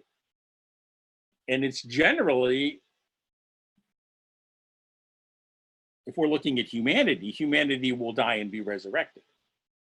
If we look at it collectively, we had this came up really early in our talk tonight. I mentioned it to Michael. There's this real, that was one of the fascinating things about the Gebser Conference was this constant tension between what do we do individually and what do we do collectively? What do we do individually? What do we do as a species? Because it does play out individually, but it has to play out at the species level as well. I think this whole rise in fundamentalism worldwide is a reaction against nihilism. I don't think there are a whole lot of nihilists running around anymore. I don't think it's a dominant form of thought. People have found other ways to fill that gap. And unfortunately for a lot of other people, the way they fill that, they might be fundamentalist Islam, Christian, capitalist, major corporation, fossil fuel users, whatever it might be. But that's what's going to be, or technologists. Because now I found something that could possibly save me, but is it really going to save me? And in the end, it's up to all of us and each of us at the same time to figure out what do we do and how do we deal with this and how do I live with that? For me, the strongest point in Kelly's whole talk was you have to do it because it's right and for no other reason. It doesn't, the success of it, John's comment about who wants to listen to other people's successes? Nobody. I don't. I agree with them 100%. That is the most boring thing in the world. I want to know where you fell on your face, how you got up, dusted yourself off, and moved on. Because that's going to help me when I fall on my face. And we can see from most of the successful people who are calling shots these days, they have nothing to contribute. They have no clue what it's like to truly fail. The little failures that they had along the way, and if you look at most of them, they didn't have any failures at all. Real failures. They didn't have existential failures. They weren't in the same situation that Michael was in. They certainly weren't in the situation that I was in. Jeff Bezos had a wonderful plan. He's a very gifted talker, and he was able to talk people, his creditors, out of foreclosing on him. Yeah, he might have been very anxious about that, but he was doing what he did because that's what he thought he could do best, and it succeeded for him. Great. So we'll persist. Maybe that's the virtue that we have to learn from him. So, we're confronted with what's going on, but we have to decide again for ourselves. I care whether the humanity survives because I have grandchildren, not because of me. Because I'm not going to be around all that much longer. But I have others, my children and my grandchildren. They're going to be, and they have to deal with whatever shit I leave behind. And I do feel a responsibility for what we're leaving behind. And that's why I'm very glad that we do what we do to help reinforce me in my actions in the world. But we're the problem, so we have to be the solution. And that's why for me, this whole notion of creativity and faith, just the discussion this evening, I've been asking myself that all week. What does this guy mean by faith? And I think, Marco, you've provided me with a real helpful way to fill that notion in a way that I wasn't able to fill it before. You mean faith or creativity as a form of faith, or the relationship between those two? Can you say more about that relationship? Well, it just dawned on me in the course of this conversation. So I don't know how much I can fill it with anything, because he's talking about, well, doing the right thing and doing, I've heard that my entire life. You have to do the best you can, and you have to do, whatever. Okay, most of the time it doesn't work. I've run against enough walls in my day, not big walls, Michael, not little ones. No. You can always get back up again. to realize that telling someone that isn't really helpful. But this whole idea, and we talk about this a lot here in Cosmos, this whole idea about the imaginal and the imagination and creativity and developing these other ways of seeing, feeling, smelling, all the senses are involved. That's that whole artistic part of it. I actually think, my personal belief at the moment is that the only folks that really have anything worthwhile to say, generally, not absolutely, generally, are artists. At the same time, I'm going to refute myself in the same moment. I don't know how many young people are listening to artists. I don't know how many young people are listening to anything. My engagements with young people, let's say grade school level to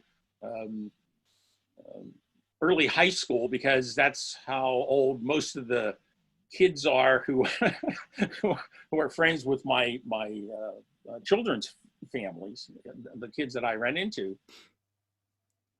I've never seen such a lost generation. There was a lost generation, as it was called. But it was an artistic lost generation. That was the survivors of World War II. That whole Hemingway clan group, the F. Scott Fitzgerald and whatnot. But they were lost they were not that pre-nihilistic lost. And now the ones today are in a post-nihilistic lost, because there's nothing to replace the nihilism. There is they don't want to consume, they don't want to procreate, they don't want to, they don't know what they want to do with their lives, they don't know where they're going to go, there's this lostness. Well, if you feel that there's no way out, what are you lacking? Well, some kind of, we could call it faith in the future, or maybe it's a creativity to think about whatever it is that you're confronted with in a different way. Maybe that's where we need to be placing more of our emphasis. It's not about resolving a problem. It's about trying something else, or trying something. Period. Sometimes that's the biggest challenge that any of us have, is just to try something. Sometimes in acts of desperation we get by, and sometimes it hurts a little bit, but we're not threatening the planet with our acts of desperation. If one of our autotarchs, who happens to be running around these days, that has nuclear weapons at his disposal, decides to want to try, it could have a very different outcome. But we're not in those positions, and we have to move forward, whether those people are in those positions or not. I think that's another thing. It doesn't matter who's there at the moment. It may present an additional set of problems or additional set of issues that have to be dealt with, or that may or may not really impinge on our lives, whatever. But we have to think about that, and that's part of it. The other thing that struck me is there's a difference between being a migrant and a refugee. Marco had pointed out, his father was more or less a refugee. There are refugees running around. We do have refugees coming into Germany. I happen to be, I'm just a migrant. I immigrated here. I'm part of the people who voluntarily got up and went somewhere else. But an increasing number of people on the planet don't have the luxury of that choice. They are simply being forced from where they are to go somewhere else. And they have no idea what they're going to do there. It's going to be different from where they came from. It's not going to be the same when they get there as what they thought it was, because their mere presence is going to change it. And we have no clue how any of that's going to play out. And it's increasing. It is getting larger, and it is being used, since I happen to be in the EU, where Turkey is invading northern Syria and displacing a lot of people and trying to put other people in their place. And one of their key tools to being allowed to perform this violation of international law is, and if you don't let me do it, I'll let 3 million people go, and I'm going to send them all your way. So they've been used as a weapon. These very unfortunate people have been contained in camps. Camps seem to be very popular these days as well. They got migration camps, and refugee camps, and kids camps in America. We got Turkey's full of them. Greece doesn't know what to do with the ones they got.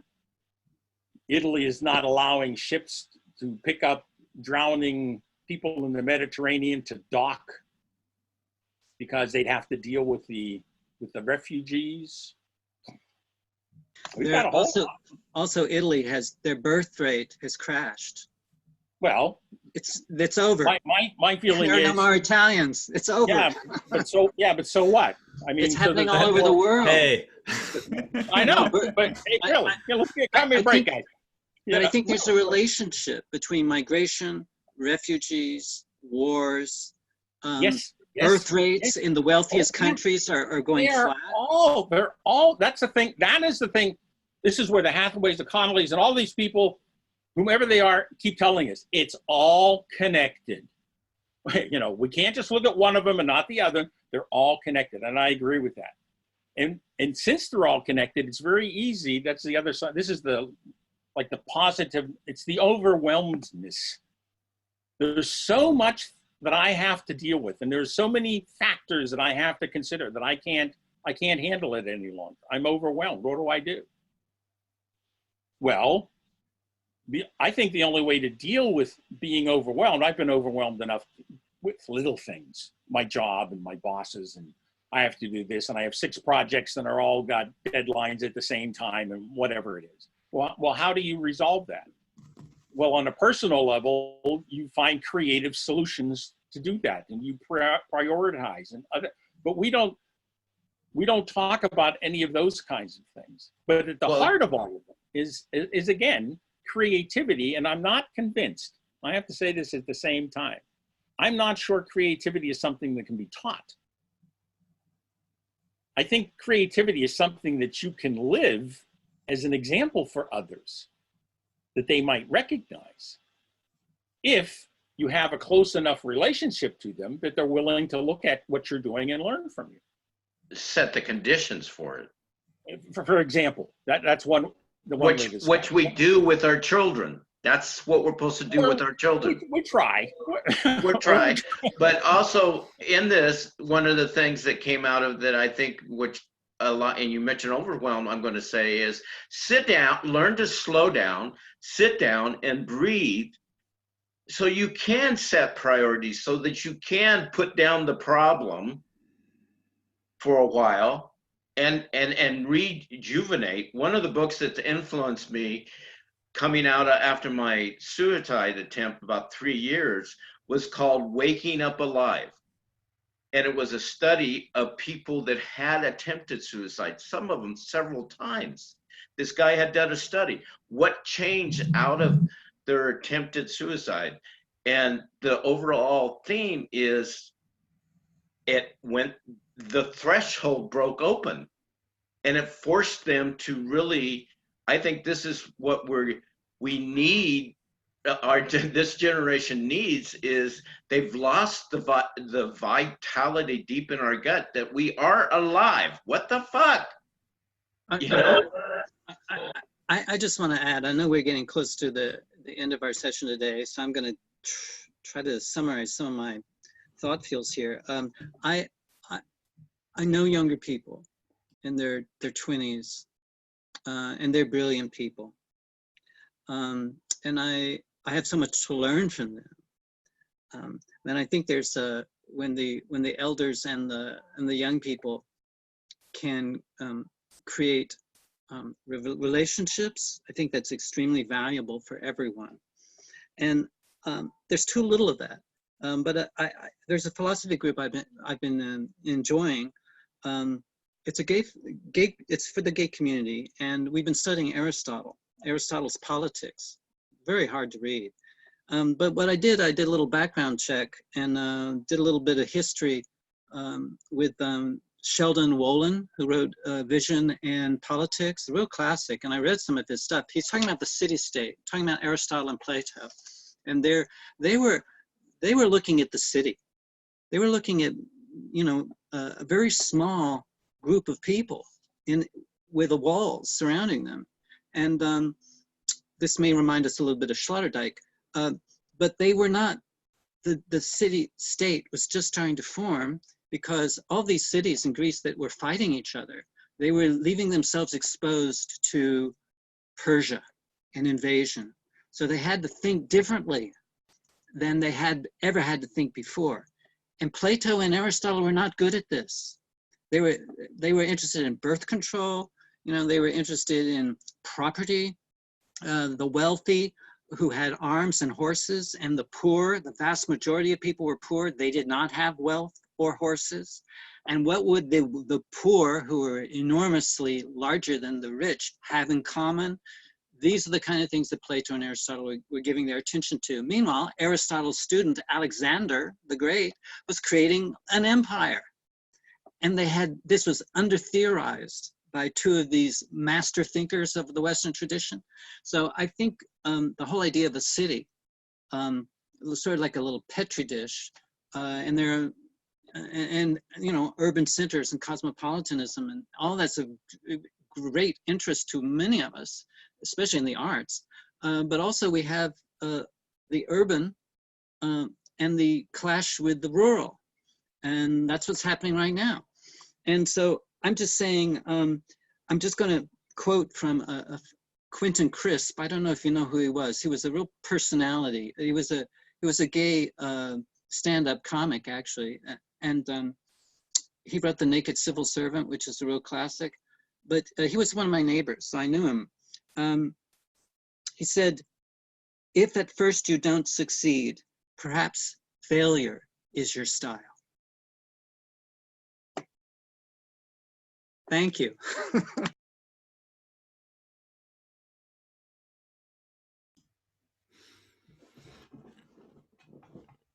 Okay.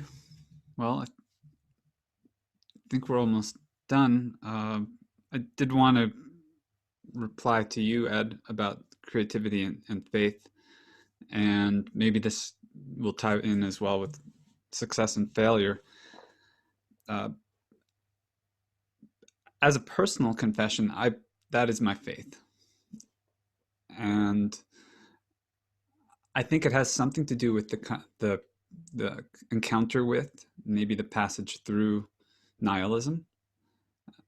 I think that for an artist, it's important to have a sense of nothingness, because that is what liberates you from the things that you've received as forms or influences.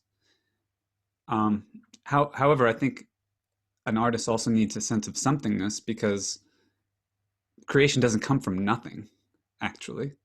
It comes from everything else. It comes from all the relationships of everything that you've ever experienced. And I think that the encounter with and the passage through nothing engenders a kind of faith, but it's not a propositional faith. It's not a faith in a particular creed or ideology, and insofar as it is, then part of, I think, the movement of art is to deconstruct it and reconstruct it. I mean, to use it as long as it's useful, and as long as it fits somewhere, as long as one can do something with it. I can do something with the resurrection. I could do something with these motifs.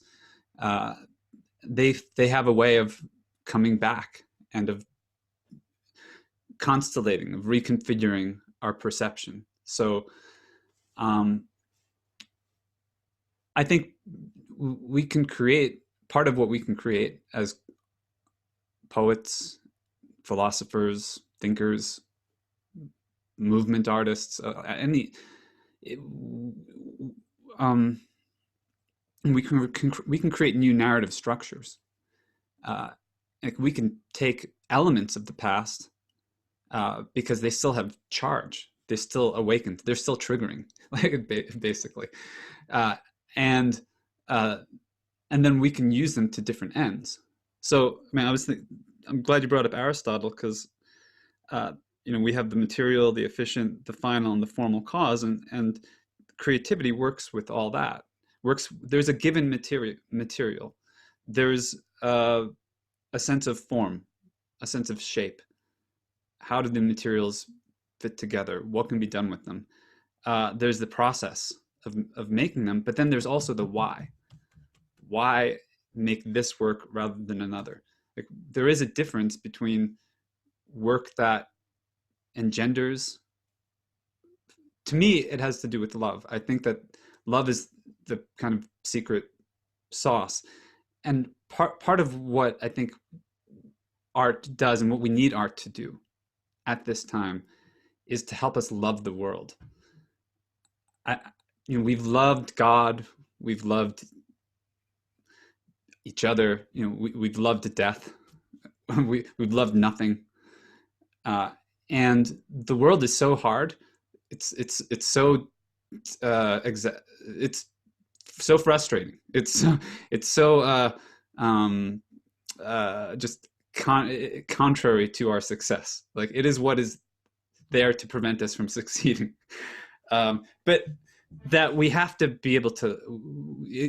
We easily can fall out of love, and we can begin to hate the world, and that is, I think, what leads us into like the negative consequences of nihilism. Like, that's what leads us into war and strife and disease.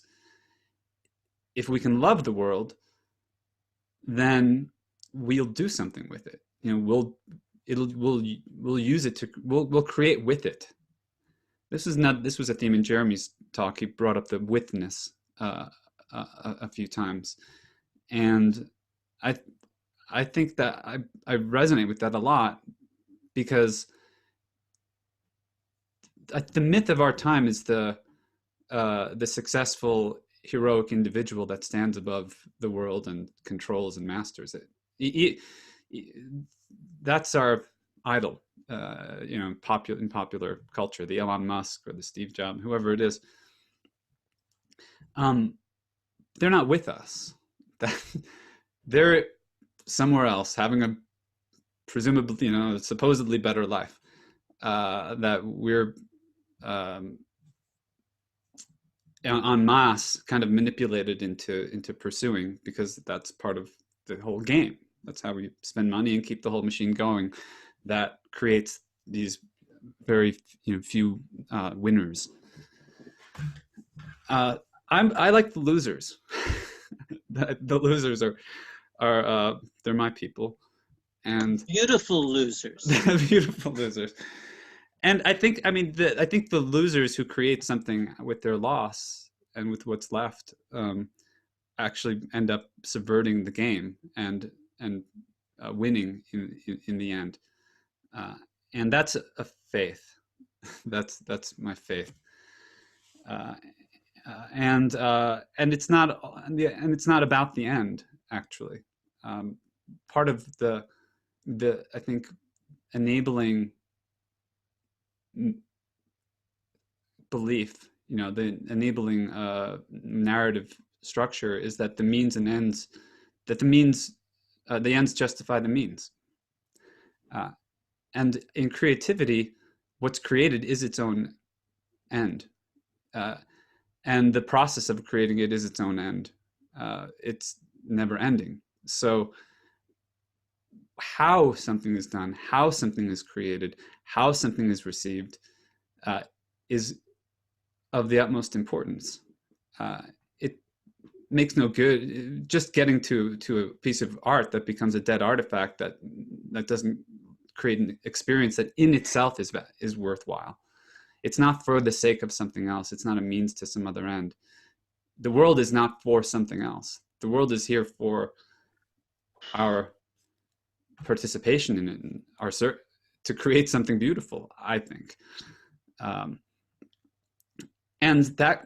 if we can use technology for that, and be practical about it, I think part of what art can do and become more powerful is that it can move out of the merely kind of the realm of entertainment and of a different thing. Like when we're doing art, we're not doing life. We're not doing politics. We're not doing. I think the great art would be to reshape the world. I don't mean the world as a whole in the kind of plan. I mean the world right here. Like we're making art as a conversationalist. We're practicing an art, and we're creating a world space between us. And we've talked about coherence, and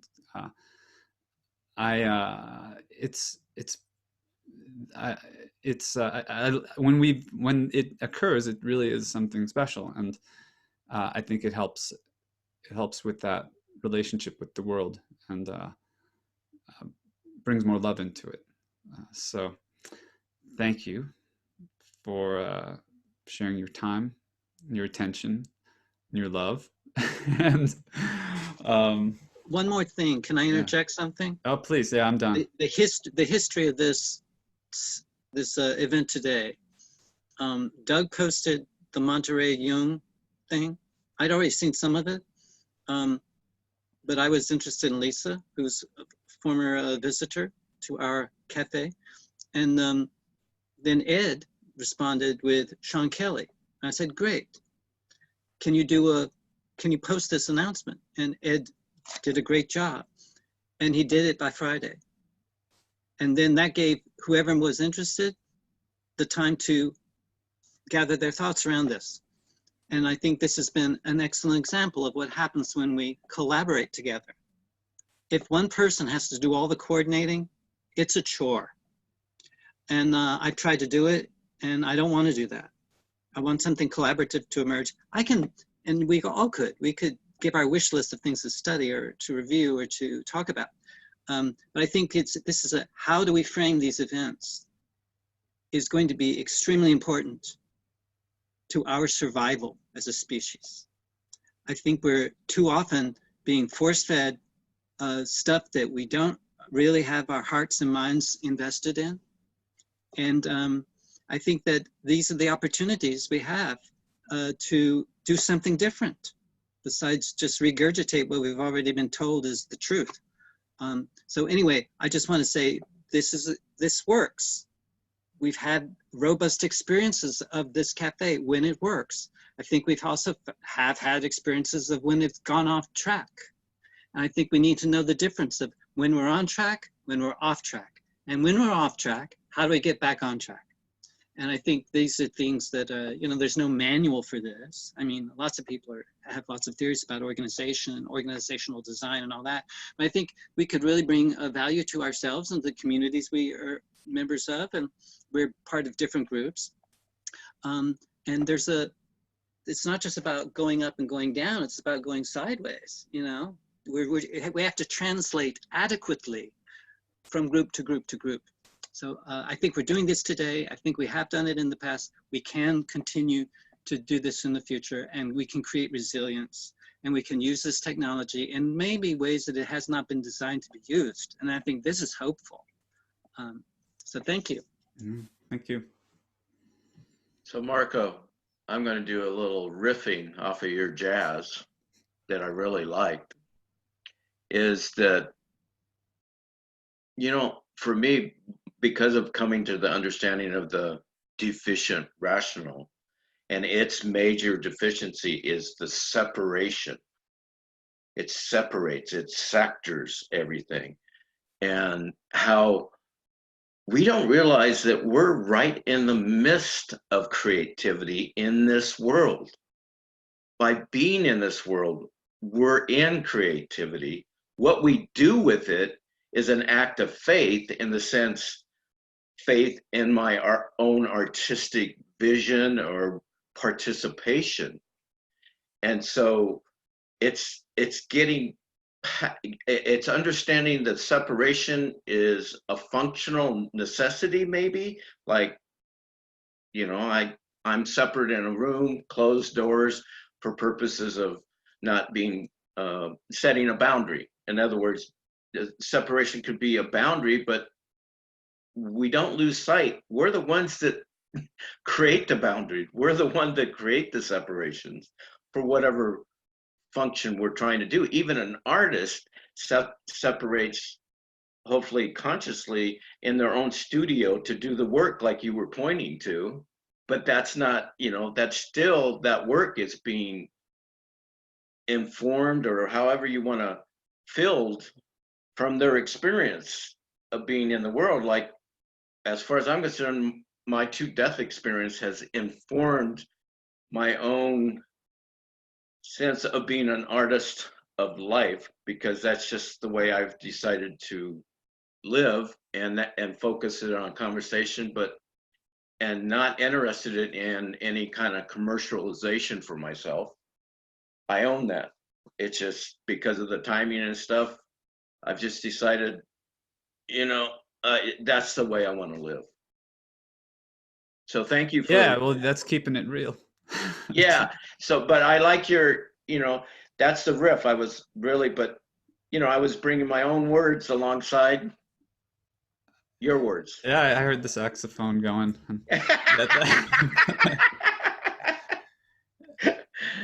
It could have been a bazooka. All right. Well, it's not a bazooka. You're not that violent.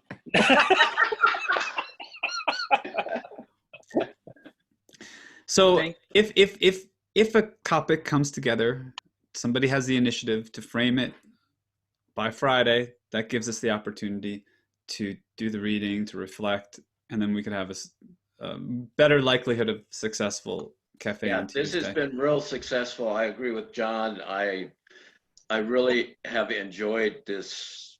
Let me suggest something. What if we just focus on the Monterey Jung videos for a couple of sessions? I think there are many other presentations that are very interesting, and just let that be our focus rather than reading 1,000 things and trying to figure out what is this group. We're already interested in this. It's already. That's not a bad idea, John. That's not a bad idea. The personality of this group is well established. We know the kind of things we like to give our attention to. So because we only have 3 days before Friday and Thursday is a holiday, the likelihood of something happening by Tuesday, I think, that's going to be innovative, which is our mission here, is unlikely unless we already say, okay, let's do this. Let's focus on this. And if there's another lecture that you find really compelling, let's just make the announcement by Friday. And rather than having, I have to come up with something I think is interesting, and then I have to check in with all of you, and we vote. I think that's so time consuming. And we usually don't get it ready by Friday unless we've already decided right now on Tuesday that we're going to do this by Friday so that we can have something interesting by Tuesday. Or let's just make this once a month rather than a weekly thing. Because I think the weekly thing is a really exhausting and counterproductive if we're stressing out about, oh, I have to read this paper to satisfy, you know, my own usefulness for this group.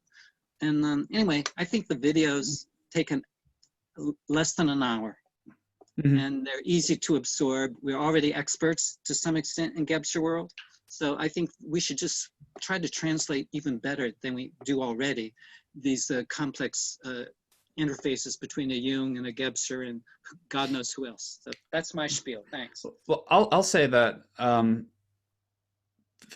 I would like to learn more about Jung. I read him back in college.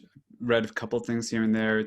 I pick it up osmotically from everybody else, but if there's one of the talks that emphasizes Jung a bit more, gives the opportunity to do a little more learning in that direction, which I already have an interest in.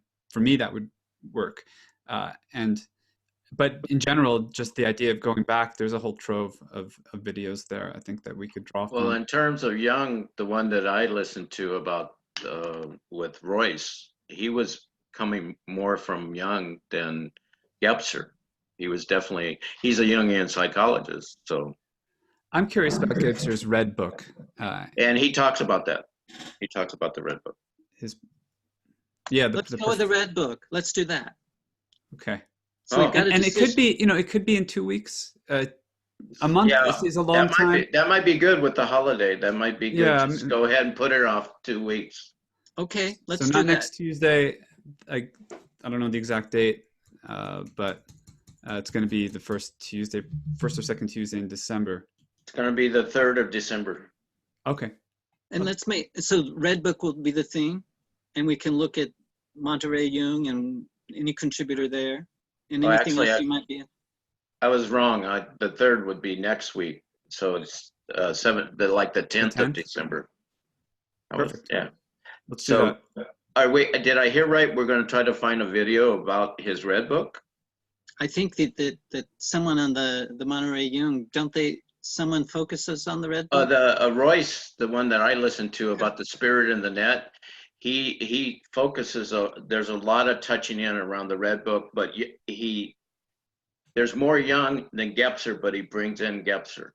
Okay. That sounds good. That sounds so that could be the video, and then any other, we can go in any directions. I'll get my hands on a copy of the Red Book between now and then. I'm also interested in synesthesia. And I think this is something that Jung was doing in the Red Book. John, can I ask you a favor that you send me that book and the name, the author through message? Cytowic. Cytowic, and I'll post it. It's very simple. It's a good book. Yeah, post it in the thread. All right, we have a plan. Right. I love that because it takes off the angst off of this, and something will actually happen that I think we can create more resourcefulness and more coherence in our future than maybe we've had in our past. But we've learned a lot from that past about what works and what doesn't work. Well, and I like taking the 2 weeks with the holiday of knowing that that's a relaxing time, like you said, John, of not with the holiday of trying to push to try to get something done. Thank you all very much. I've had a great time. Thank you. You too. Likewise. Thank you. Thank you. Take care. Happy Thanksgiving or whatever. Happy Thanksgiving. Turkey Day.